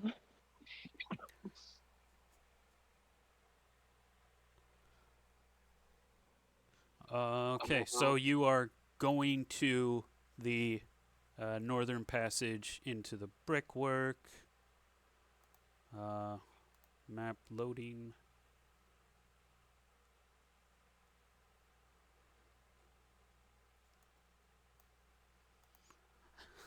Just moving that to make things easier. It didn't move on its own.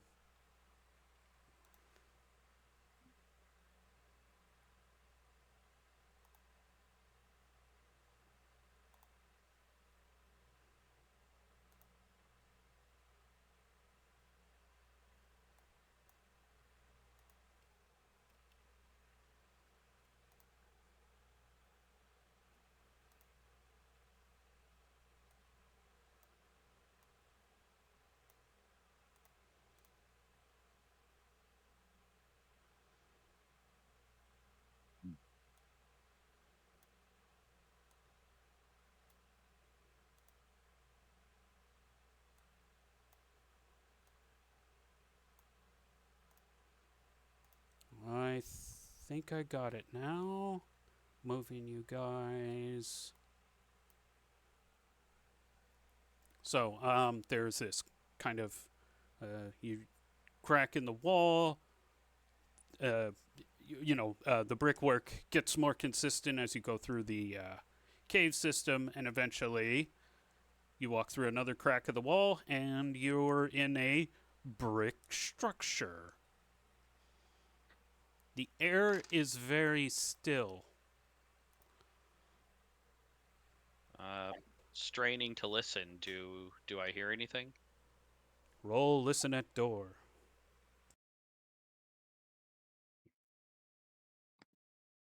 Okay, come on. 3, 4, 3. Nope.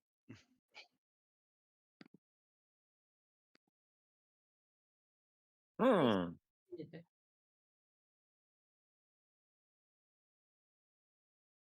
Kailani has heard nothing today. Oh, Kailani, you should. You're an elf. You should be able to listen at door on a 2 and 6.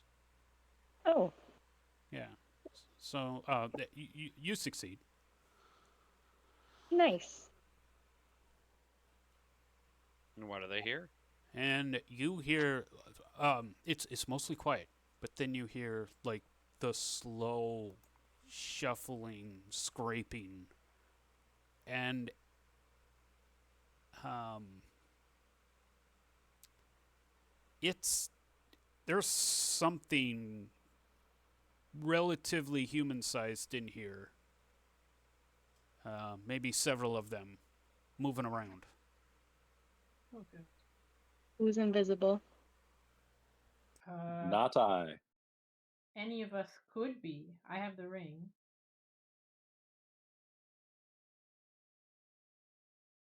Are the grounds more like stone, right? It's not Yes, yes, it's stone. creaky wooden boards. No, you guys have left the infested, dilapidated basement, gone through the cave system adjacent to the sewers, and have now entered old ruins. I can go check it out again. Therum, as you have recalled twice, and Brock, as you have recalled before, usually in these kind of areas, the areas where that haven't been touched in some time, you've encountered ghouls. Mm-hmm. Mm-hmm.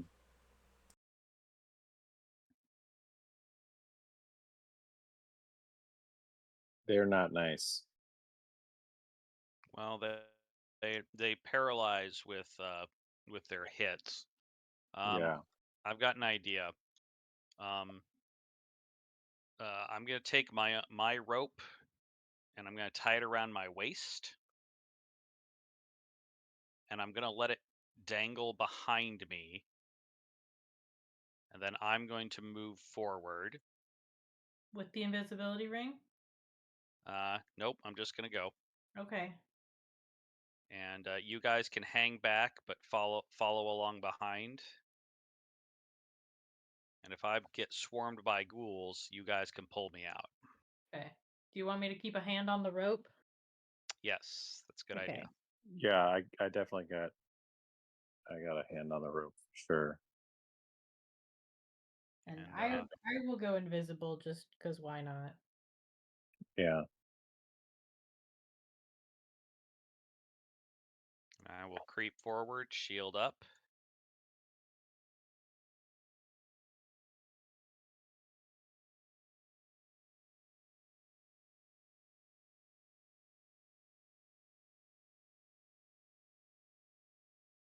Oh yes, and the textures aren't really explaining or aren't really illustrating it that well.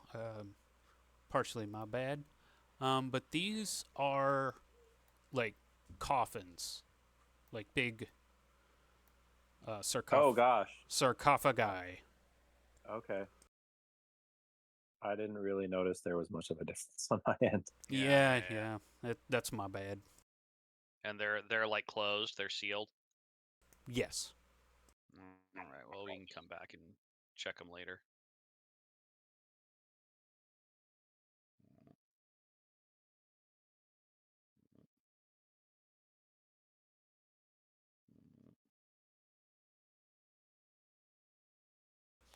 Stop right there. I'm gonna check some things.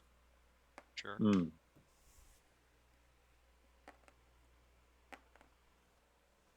Okay, carry on.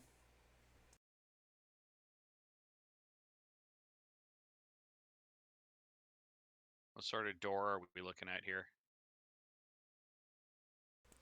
So that is a stone door. You've run into this before, Brock. It's the heavy stone doors that, remember when you were trying to find a side entrance into the goblins?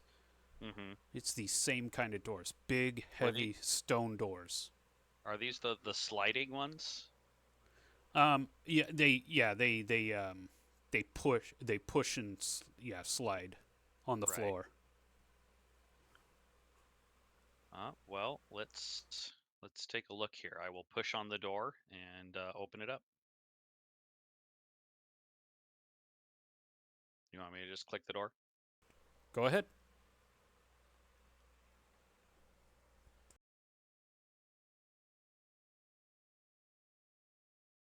Oh, okay. Roll a hear noise check. Oh no, the door closed. Yeah, well, I was standing on the door thing, so I couldn't move my guy. All right, listen to door. Fail for me. Is that everyone? Yes. Ah, Okay, Kailani, that's still a success. Kailani, you hear shuffling and shambling coming from over here. And you can even kind of maybe even see a figure at the edge of the light getting closer. Go ahead, roll an ish. I guess it's me now.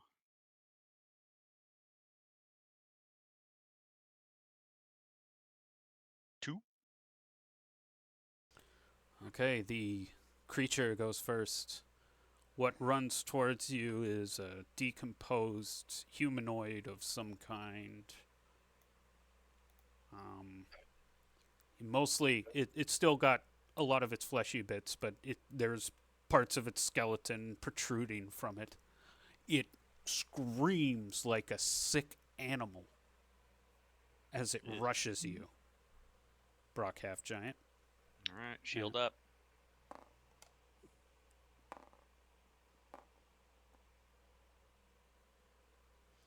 All three are misses. 3 Nice. hits, huh?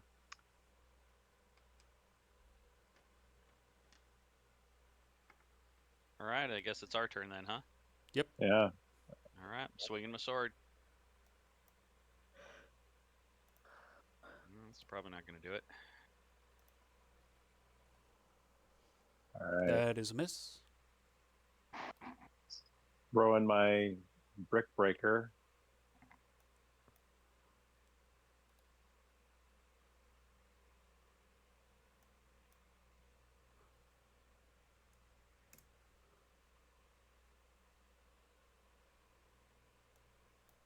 That is a miss too.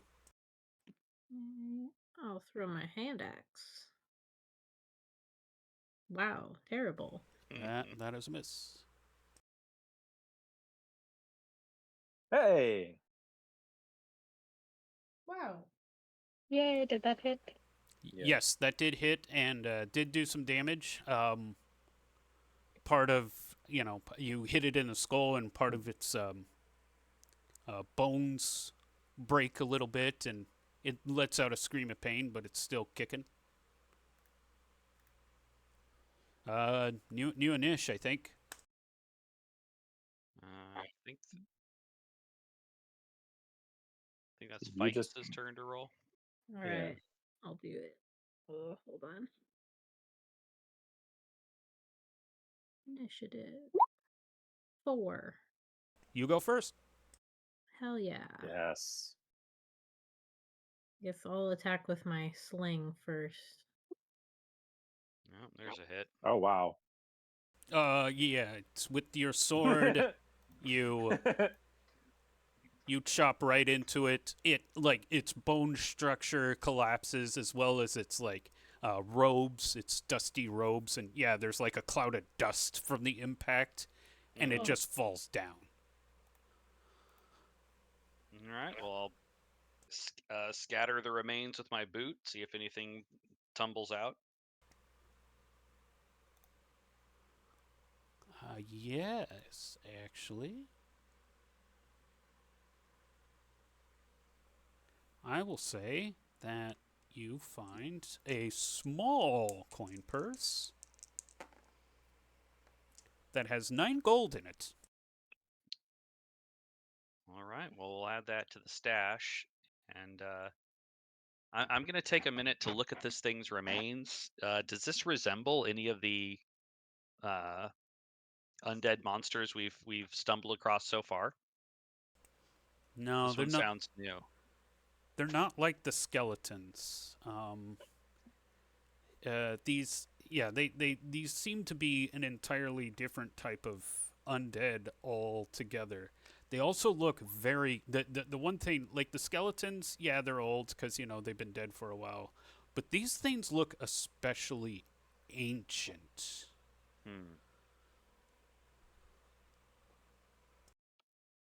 Peculiar. Can we tell kind of like what race they were? Give me an intelligence check. Um,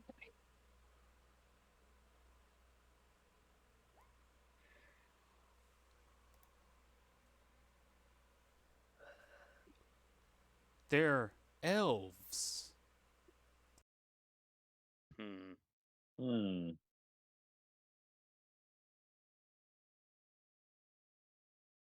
That's an elf.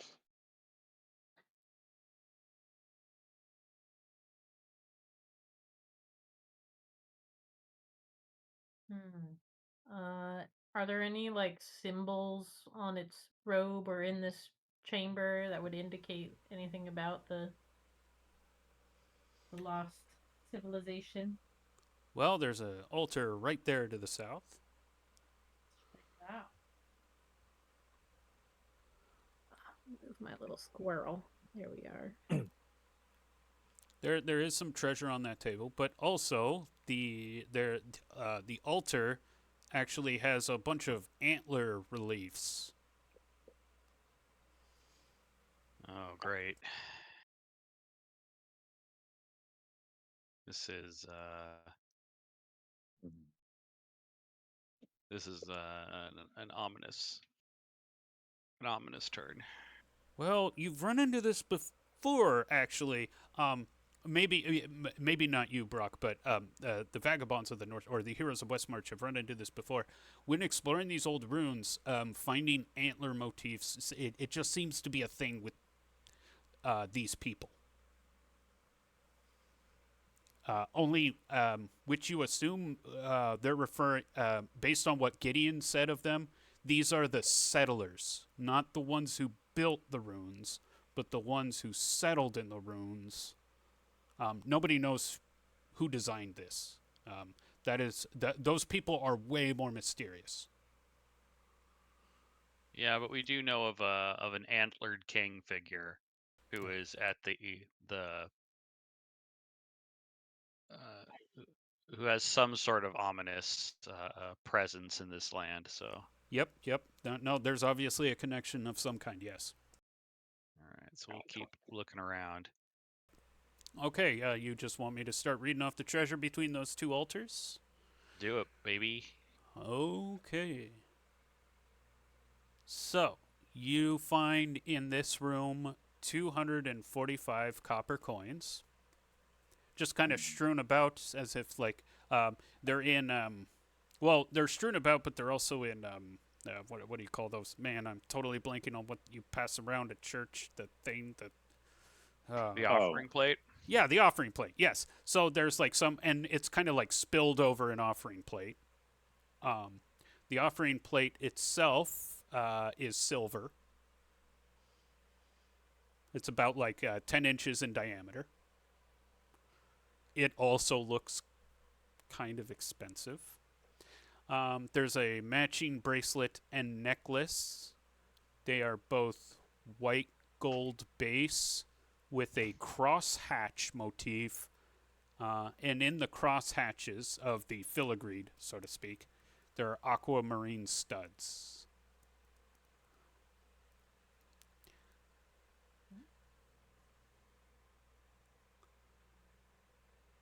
And that's what you find in this room.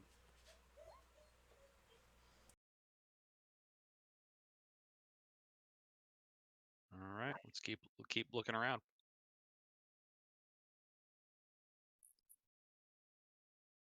Looks like we got more door.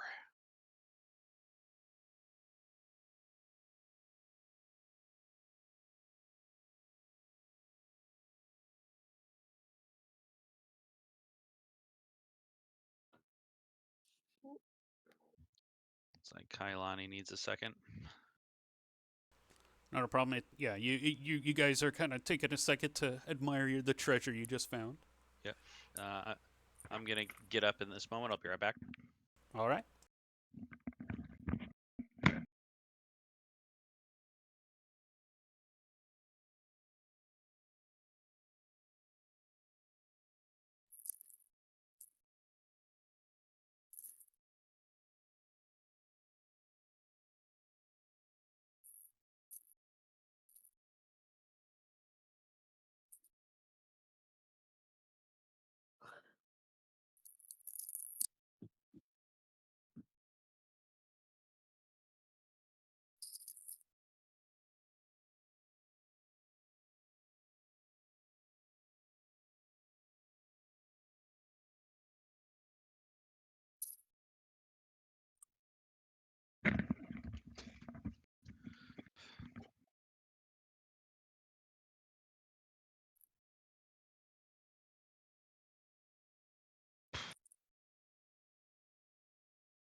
Almost done with my knitting project. Nice. Let me guess. A sweater? No. No, it's like a shopping bag. Got a little mesh market bag. Neato. Yeah. I have a couple sweaters like planned that I should start, but it's kind of hot for that right now. That's true. But probably by the time I finish them, it'll be time to wear them.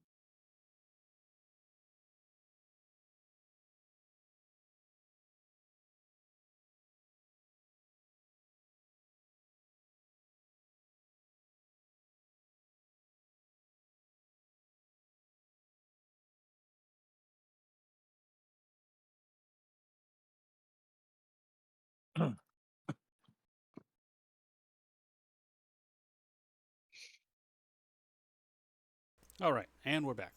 Yeah, as you were. Okay. Well, let's group up around this door and give it an open. Well,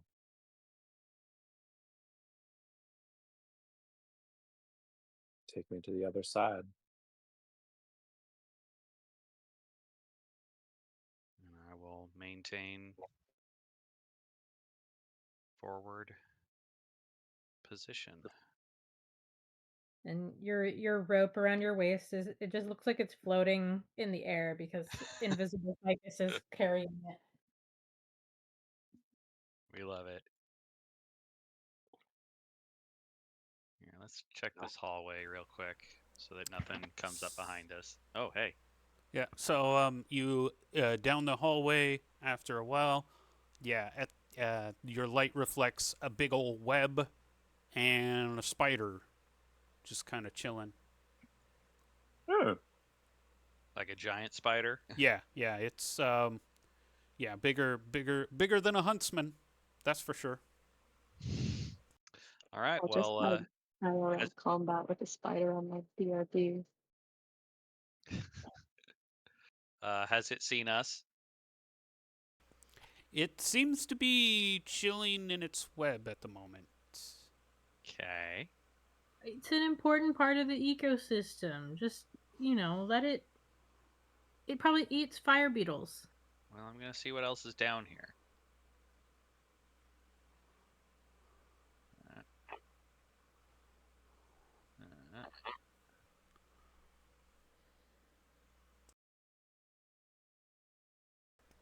Okay, the spider begins to start shifting around, moving about its Okay. web.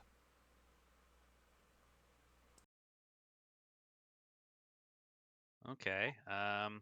These webs, do they look like normal webs? Or are they made out of like, you know, delicate steel fibers or anything fancy like that? They look thicker than normal webbing. Hmm. All right. Well, I'm gonna back off and see if the spider calms down.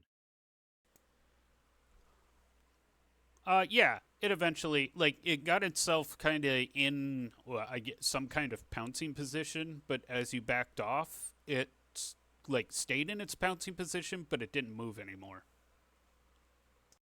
All right. Well, we might be able to leave it alone for now and check out this door instead. Yeah. Whoop.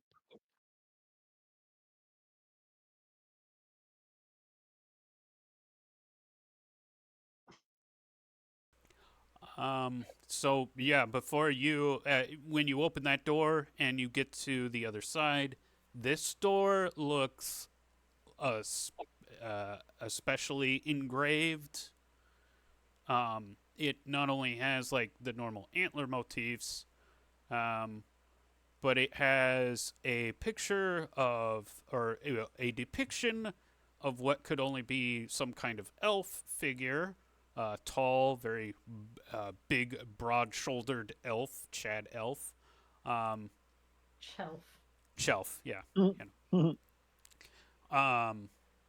And on its on the brow is a big giant antlered crown. Ugh. All It's the right. new Well, theme. I'm gonna try the door. Does it open like the others? Yeah, opens just fine.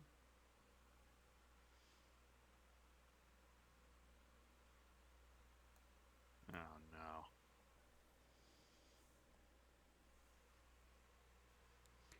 The sarcophagus looks cracked,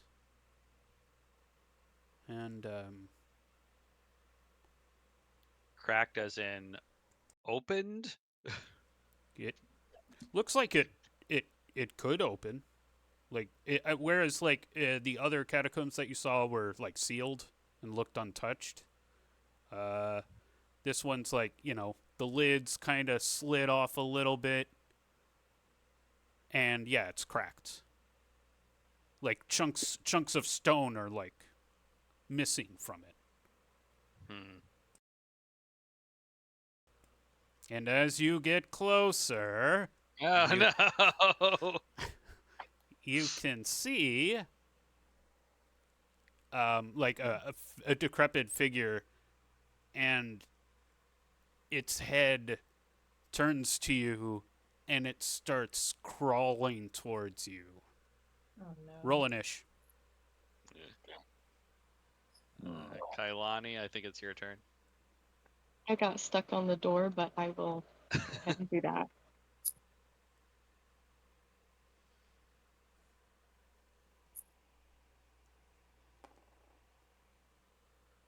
I just keep opening and closing it every time I try and move my Yeah, I think. token. Here, I moved your token. Oh, thank you. Thank you. Yeah, you can. If you zoom in, you can like get a little, grab a corner of your token and kind of move it around. Okay, gotcha. Noted. So I'm just gonna it used two move actions, so it doesn't actually get to attack. It used a move action to crawl towards you, and then used a move action to go from prone to standing. But yeah, on its action, it crawls out of the sarcophagus, like looking at you if it had eyes. Its eye holes are looking at you, and yeah, as it crawls out, it's actually like about 8 feet tall, Uh, Oof. uh. and it lets out just this pained scream as it sees you. Okay, so that was its action. All right. Alright. Well, I'm gonna look over my shoulder and tell everybody to let fly. Yeah, I'm going to get up closer, short range, and throw this brick breaker thing.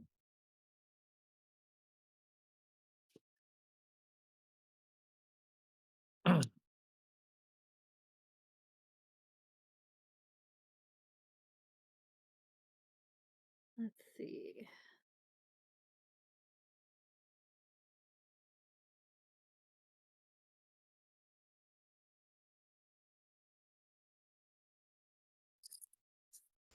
So you guys all kind of barrage it with attacks, but Theron's brick breaker um, cleaves off like part of its head, but its Oh, ichor oozes out of it, but it's still kicking. Roll noonish.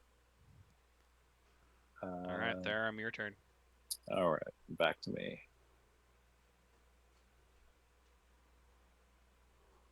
Ah, Roll to 1. All oh right. gosh. All right, well, here goes brick breaker again. Ugh.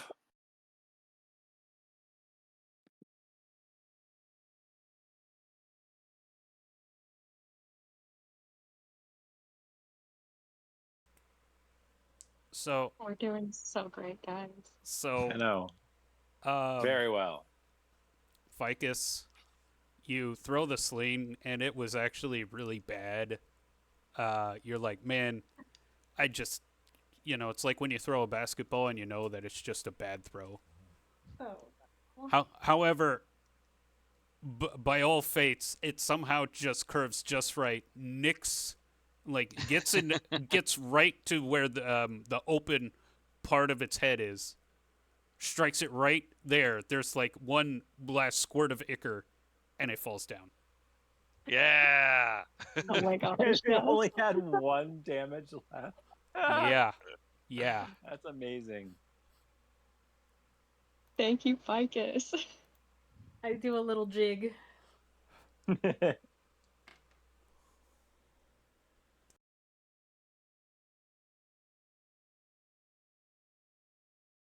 And thank you, Therum, as Brick Breaker helped us out. That thing's coming in handy. I like it. All right. Well, I'll kick the body, see if anything falls out. Yep. So Touch there's its old juices. so it crumbles, but there's some treasure it's wearing.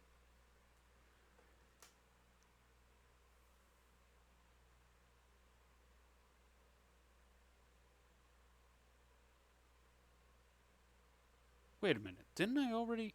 Hold on. Hold on. I'm gonna check your whole. Man, when you give so much treasure, it's. I try to remember if I've already given it or not. But this looks really familiar. Oh my gosh. Yeah. Oh man. I gave you the necklace with the crosshatch motif aquamarine studs again. Oh, okay. Okay. Yeah, yeah. You Oh, I thought already we had were that. just getting more. We'll You take could some have- more. I don't mind. Yeah. Let me. Okay. I got it now. That's all. Yeah, that shouldn't be. So never. Okay. Instead of finding that stuff, you did find the 245 copper coins, but you also found. Yeah, you know what? We'll keep that as is. We'll keep. So yeah, you amazingly found the exact duplicate of treasure you already found. Nice. Yeah, Maybe they were married. maybe, maybe. But Barella might pay to expand the set. It was just a really popular kind of jewelry back in elf times or whatever. yeah, here you find a thumbnail-sized spear-cut augurine gemstone.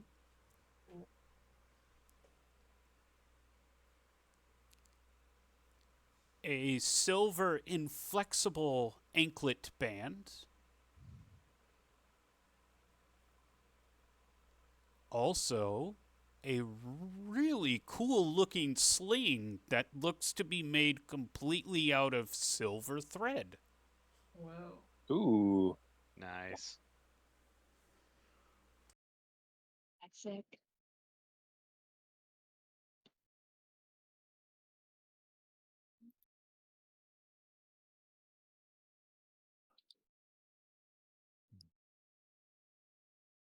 So silver sling.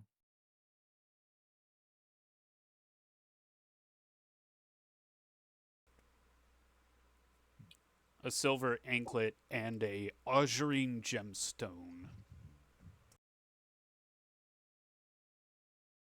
Azurine. Yeah, it's I don't know how to spell that. Aeurine. it's Aegirine. Oh. Yeah. Like that? Oh, hold on. Close enough.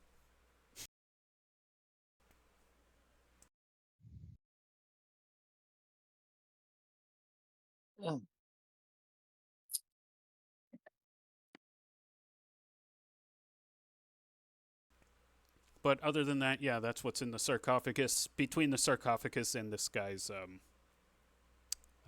body.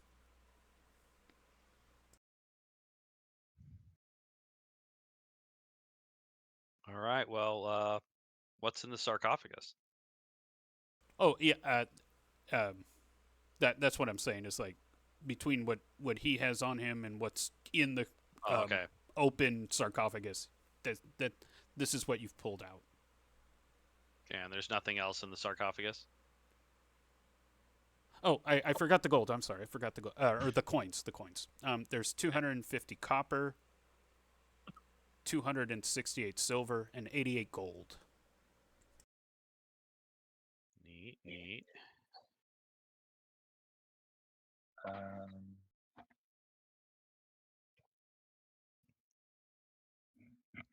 got those totals.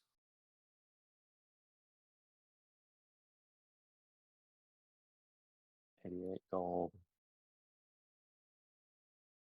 Sorry, can you repeat those totals? Oh yeah, 250 copper, 268 silver, and 88 gold. 268 silver. Uh-huh. Cool.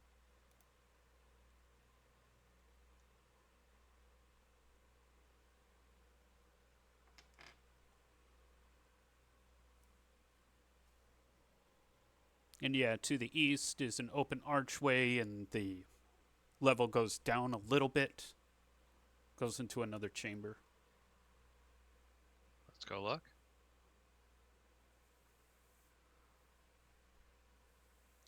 So yeah, you see depictions of various elf figures kind of in a line. The assortment of items and armor that they're wearing or clothes that they're wearing are different, but the one thing that remains the same is this antlered crown on all of them. Mm-hmm.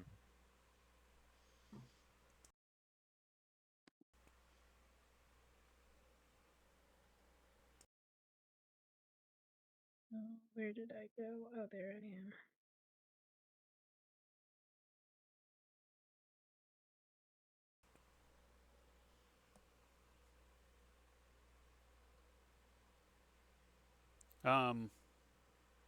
As you guys approach these sarcophagi, you notice, this one, it looks unfinished. It's still sealed and everything, but the stone structure is not complete. Well, what's in it? Oh, there's a body, but there's also some treasure.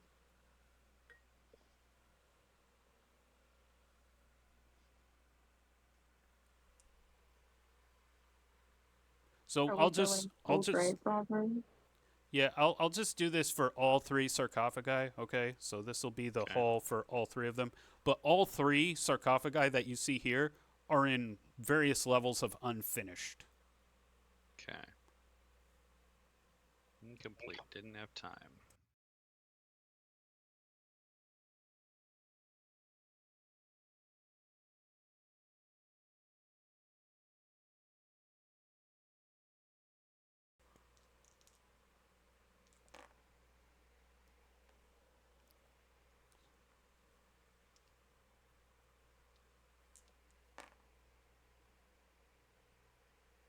So 430 copper.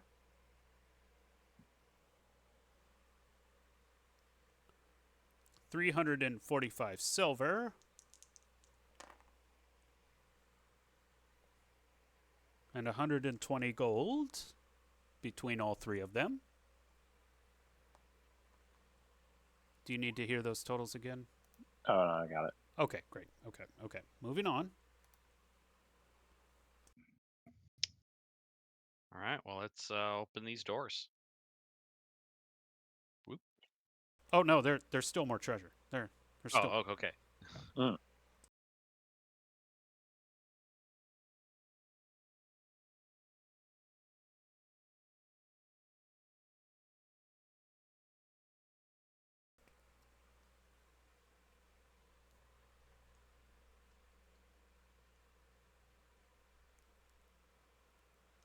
There are 4 thumbnail-sized sapphires, square-cut sapphires.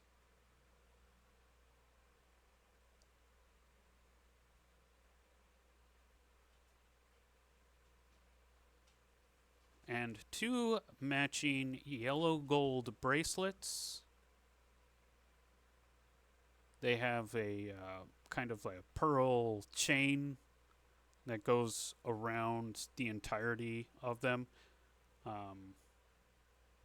They're kind of the inflexible open bracelets that you kind of slip over your wrist. But around its trim is a bunch of pearls. It's a bangle. Yeah, yeah. That's the word I'm looking for. Yes.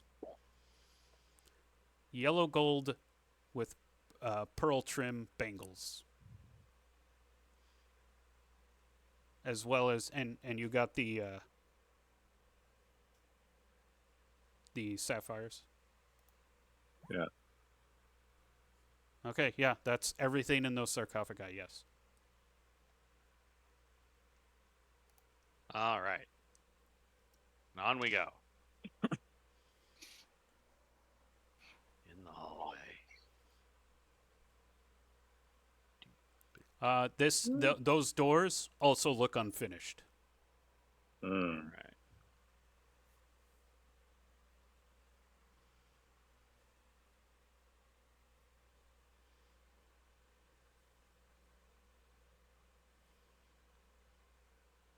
Curiosity will kind of creep down the hallway a little bit here. Oh, and Hallie, you're just in the dark there. Sorry, hold on. Squirrels like the dark. Oh yeah. 30. Do we want to open this door here? Hold on a second. Let's see what's down the hallway first. Looks like more doors. But they're already open. They're already open. So this creeps back to where we were. Wasn't there a spider here earlier? I think farther down. Unsure? All right. Well, now we'll check out this door.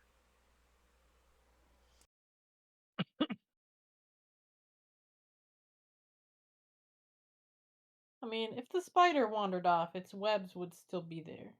Yeah. That is true. There is an absence of webbing in that hallway. All right. So it must have been this hallway here. All right. Yeah. Oh, there he is. Hey, Yep. buddy. He's just hanging out. You don't hurt Okay. nobody. So think that means we've cleared out that side of the thing, Yep. right? Were there other doors? You're walking. You recognize towards the south that's back into the altar room where you met that first school. Yeah. So I guess that must be it then, huh? Seems like. Have we gone this way? Yeah, I don't Yeah, think we've gone that way. This is the way we came, wasn't it? No, I don't think so. Yes. Because this leads to the Okay. sarcophagus room. So let's open up these sarcophaguses, see if there's anything in them. Okay. So these sarcophagus are less fancy, but not by, um, not because they're unfinished. They're, by design, they just look less fancy. Yeah. And between all three of them, you find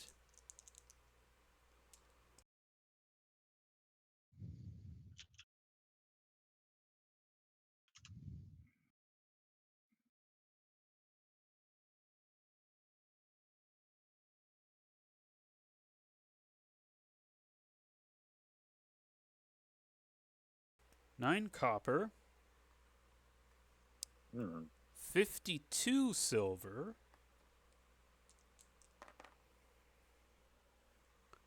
and 22 gold. That was between all Alright. three of them. Or all four of We'll them. take it.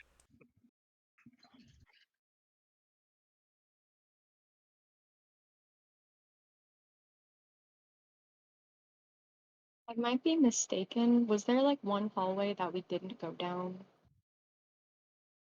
You guys have fully explored this location. All right. Okay. Then let's head back to the cave. Okay. And is it your? Are you guys leaving the sewers the way the way you came? Yeah, I probably should. Okay. So you return to the bed and breakfast. Is there more to explore in the sewer? Or did Oh you yeah, do that? there was another tunnel way if you wanted to explore that. We I are mean, at how big is it? we are at 2.5 hours. So usually what I suggest at this point is not to get into combat, but we could do another point of interest, non-combat wise. Yeah, let's check it out, and we can at least, have that information for later. Oh, okay. So you want to check out that tunnel? Okay. Yeah, let's just take a look. Okay. Without switching to that map, what I will say is you guys go look down the tunnel where the water continued towards the east. And it looks like it goes far enough way. You believe, based on the position of it being near Merchant's Gate, that that tunnel could potentially lead outside of the walls of Castle Vassith. Interesting.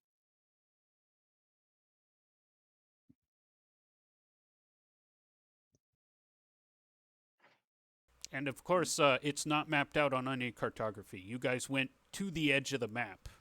Like, this is where you're at right now, the edge of the map. Cool. Well, we'll have to tell the owner of the bed and breakfast that we need to come back and do a couple more treatments. Yeah. So yeah, let's head back to the B&B and tell her what's up. Okay. So, yeah, it's been a few hours, and you come back. And she's like, "Oh, you can." Oh, she sees your wounds, especially you, Brock, because you've got Mm-hmm. a little ripped up there. And she's like, "Oh my gosh, I'm so sorry. Please, visit the hospital. I." And she like kind of struggles to find some copper among among her coin purse, but then holds it out for you and says, "Please, please, it's the least I can do." Oh no, I will shake my head and wave my hand. There's no compensation necessary, ma'am. We would like permission to return later. There's greater dangers than bugs and kobolds down there, I'm afraid. Oh my, that. I mean, do you think that it'd be safe to open the bed and breakfast? Not without some serious construction down there in the cellar. I haven't been Uh, down there in months, to be honest. I can only assume the state of it. well, The I do floor is encourage. rotten. Sorry, go ahead.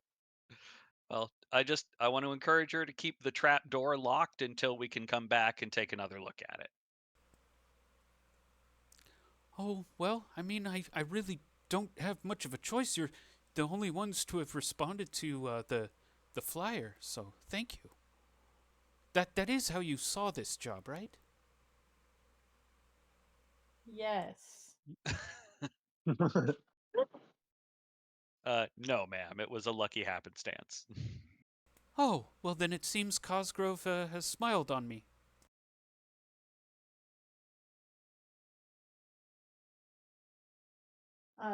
Ficus is giving you a funny look. He's trying to figure out what your deal is. What, Brox? Yeah.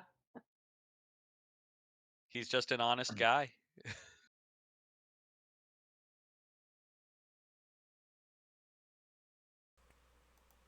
All right, and you guys leave the bed and breakfast and approach the city of Vassith.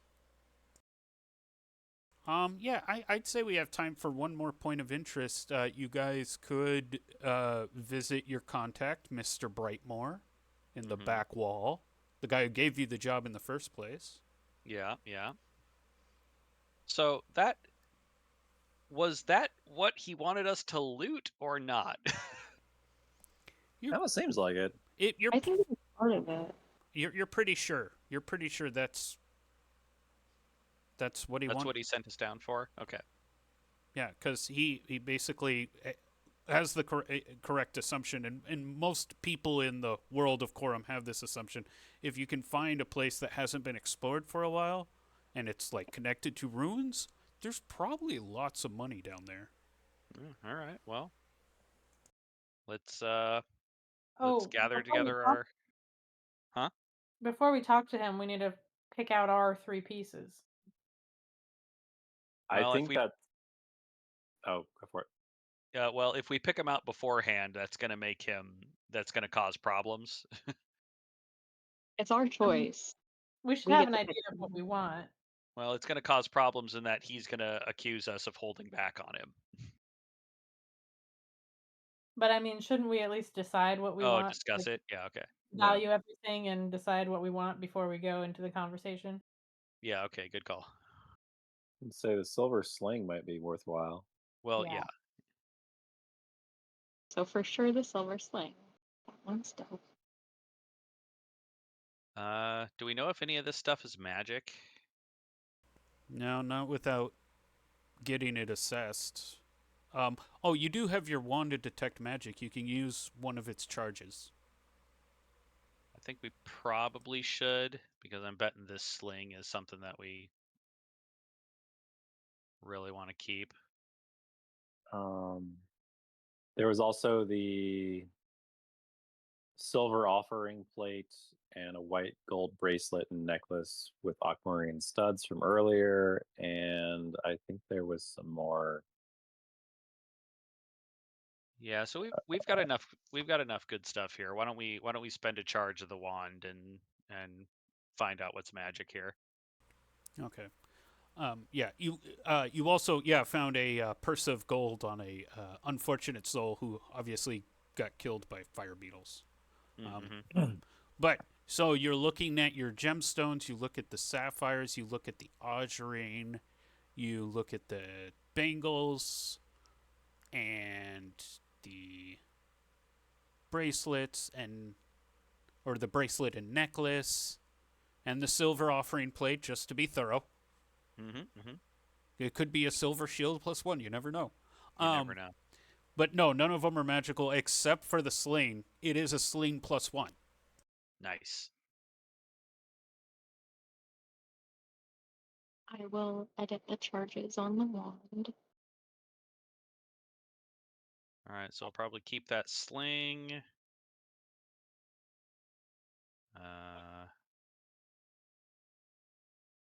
Is like the other portion of the like cave stuff down there, ruins, is that like is he also expecting us to like look over that part of it, or does he like not even know that exists?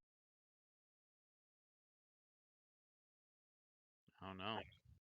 You, I mean, all he stated as far with the job, and all as far as you are aware, of what he wants is he sent you down there for a treasure hunt because he had a pretty good gamble that there was treasure down there.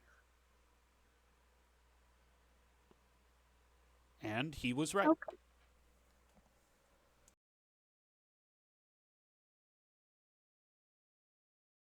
So we'll have like completed the job after this. It's yeah. As far as you're aware, it's everything he asked you to do. Okay. As long as you don't hold out on him. What is the map that he gave us? Like, does the place that we went into kind of match up to where he pointed out on the map?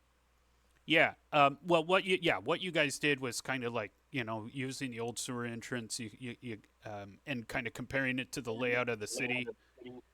You were able to figure out whether where the proximal location. You ended up finding a cave system that led to that point, but it was a completely different entry point than where you would normally enter the sewers. If he asks for gold or asks about gold or coins, what do we want to tell him? I think that if we have any interest in working with this man in the future or avoiding his ire, we should be completely honest. Also, the 2,500. It was 2,500, right? 2,500 gold that he was offering us is definitely more than what we found down there. Mm-hmm. So So yeah, I think we should just put everything that we found in a bag, dump it out in front of him, pick out the sling and a couple pieces of the jewelry, like some anklets or something, and uh, let him have the rest. I like that.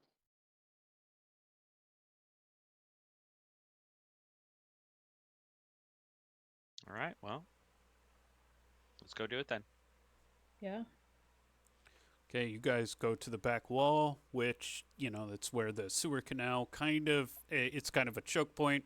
The smell is awful at the back wall. As a result, a lot of the citizens here wear face masks, and there's sage burning everywhere.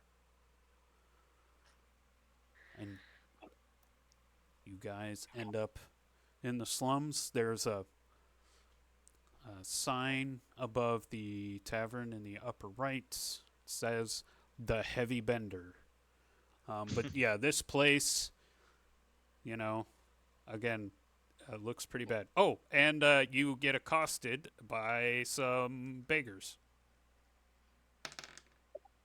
So three beggars immediately approach you guys and go, "Please, some money. Just a little bit of it so I can eat for today, please." Well, I'll take a handful of my own copper coins, whatever I got in my pouch. Drop them on the ground and keep walking. Okay, yeah, you drop it on the ground and they all just, fall onto it. Yep. And while they're scraping for that, we just keep moving. Okay. Go ahead and mark down your copper, and you walk in. Again, it's not that crowded in here, and a few shady characters, but you recognize the bartender, Sal. He's got he's a big, broad-shouldered guy. He's got bald, um, beady blue eyes. One beady blue eye. He's got an eye patch. Nice. And he's got no sleeves on his tunic, just a sleeveless tunic, and an anchor on his shoulder, tattooed on his shoulder. And he is wiping the bar table as you walk in. Hey there, Sal. He kind of gives you a nod, and then kind of like looks around the room, then looks back at you. It's like, so, is it done? Yeah, we'd like to speak to. Shoot, what was his name? Mr. Brightmore. Mr. Brightmore.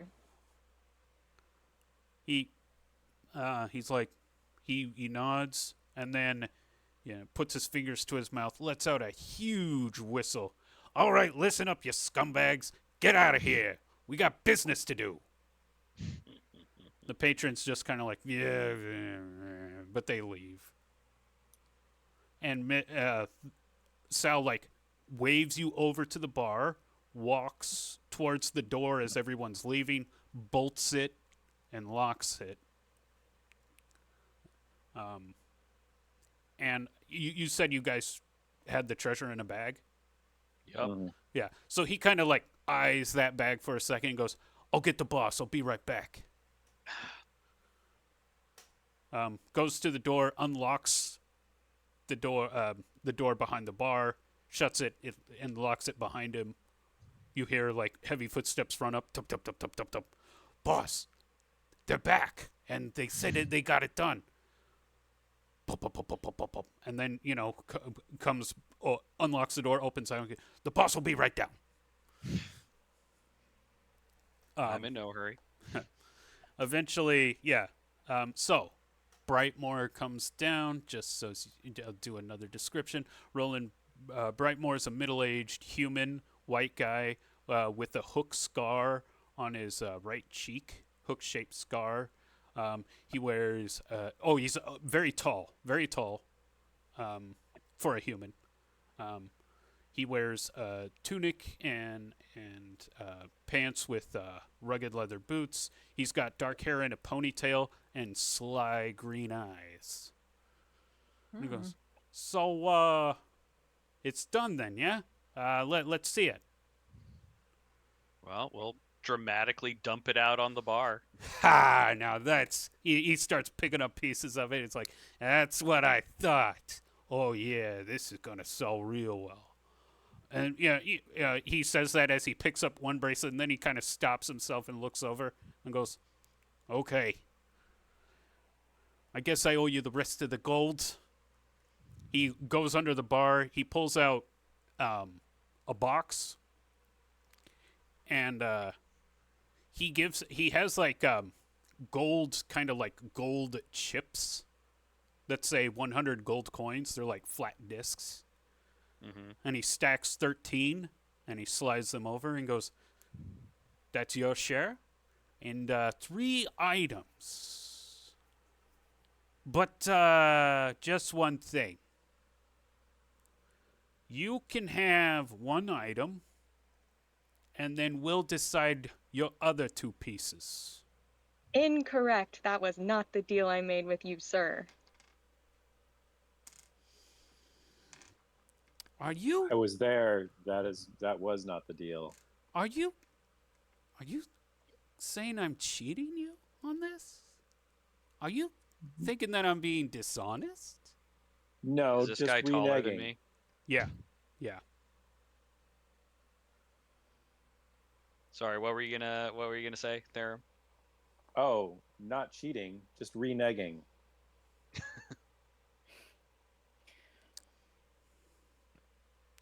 Listen, this is all some very expensive stuff here. You're lucky to get 3 pieces of it in any way. Well, And do Mr. and you see this over here, and he points at the 13 gold discs. That's worth something too, right? Are those normal currency that we've seen before? It seems like something that the highfalutin, like a noble, would carry on them. Okay. And it equals up to like the rest of the gold we are owed. Yep. Okay. Well, I'm gonna step forward, and I'm gonna look at this guy, and I'm gonna say,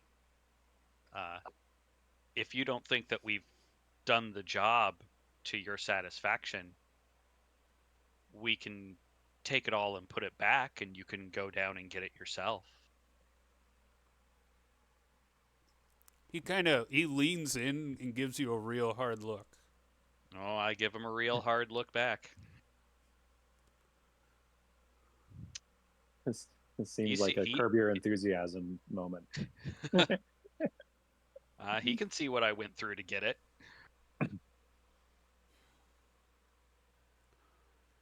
All right, all right. I'll give you the choice of 2, but we get to choose the 3rd.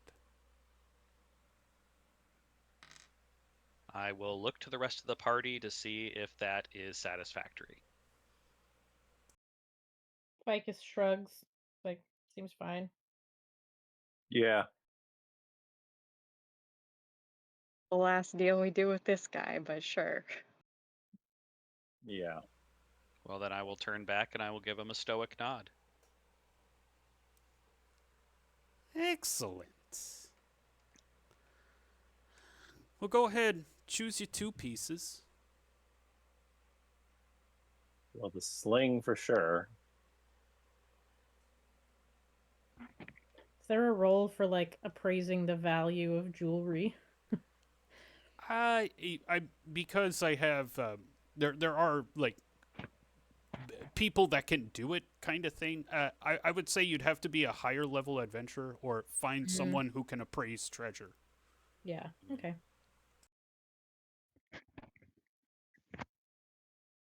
I mean, I don't know. A gold bangle with pearl inlays sounds pretty. Yeah, I'd say do that. But something gold, not silver. But remember what I said about jewelry. The set is usually worth more than an individual Yeah. piece. So is there just like a loose necklace or something? There's a silver anklet.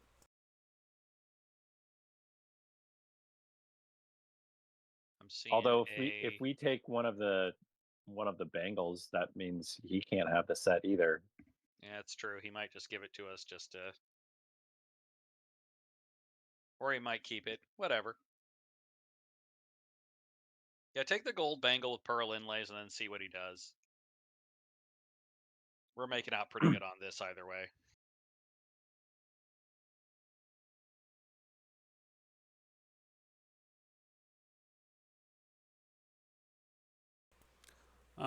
So he sees that move and he goes, "Oh, so clever. So very, very clever. Well, I'd hate to break up the couple. Go ahead, have the other gold bangle. With my blessing." A true gentleman, sir. It's been a pleasure. Oh, and one more thing. Those tunnels. You see where they ended up going?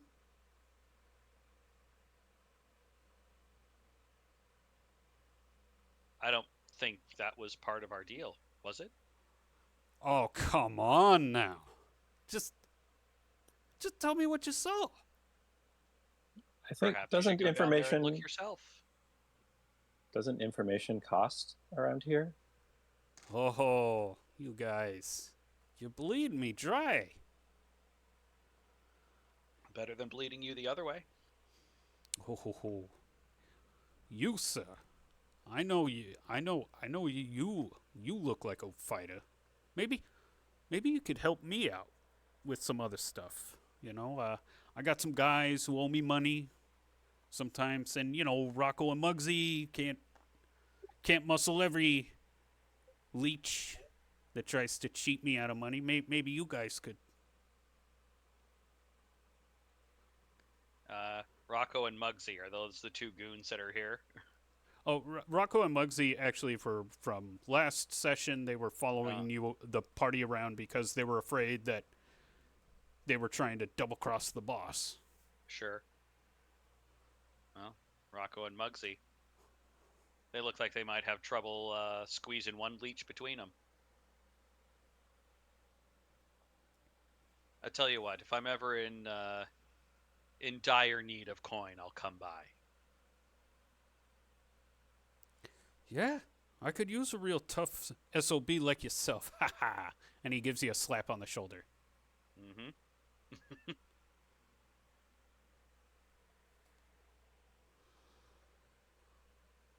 I think we're done here. Well then, let me show you the door. Hey Sal, show them the door. So yeah, Sal. So yeah, he starts scooping all the stuff into the sack, and Sal walks over to the door, unlocks it, and waves you to leave. All right. Well, after we head out, we're standing out on the street. I think Brock will say, "I don't like that fellow very much."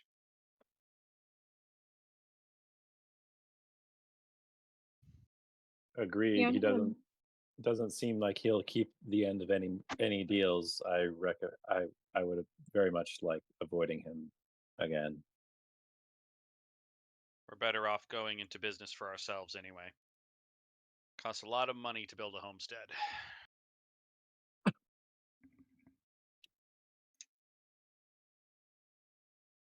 What a nice little adventure.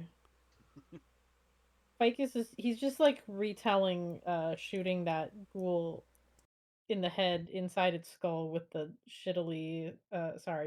frumily flung sling bullet. Yeah, saved my life. I'll not soon forget that. Yeah, and you guys return to the Soldier Salvation near the end of the day, and we will just kind of call it there as you guys smell the eternal stew, and there's roasted duck is on special, Nice. and yeah, thank you guys for playing. Well, thank you for running Dungeon Master. thank you. Yeah, and thanks, chat, for watching. If you wanted to keep up on all serious industry streams, the best way to do that is to give this channel a follow.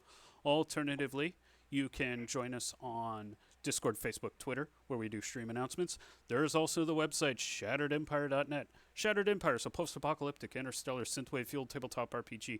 If you go to the website right now, you can get the free alpha. The free alpha has everything you need to make a character, and if you're a crafty enough game master, you might be able to make your own campaign. So check that out, and until next time, this is Abacus Fish, signing off.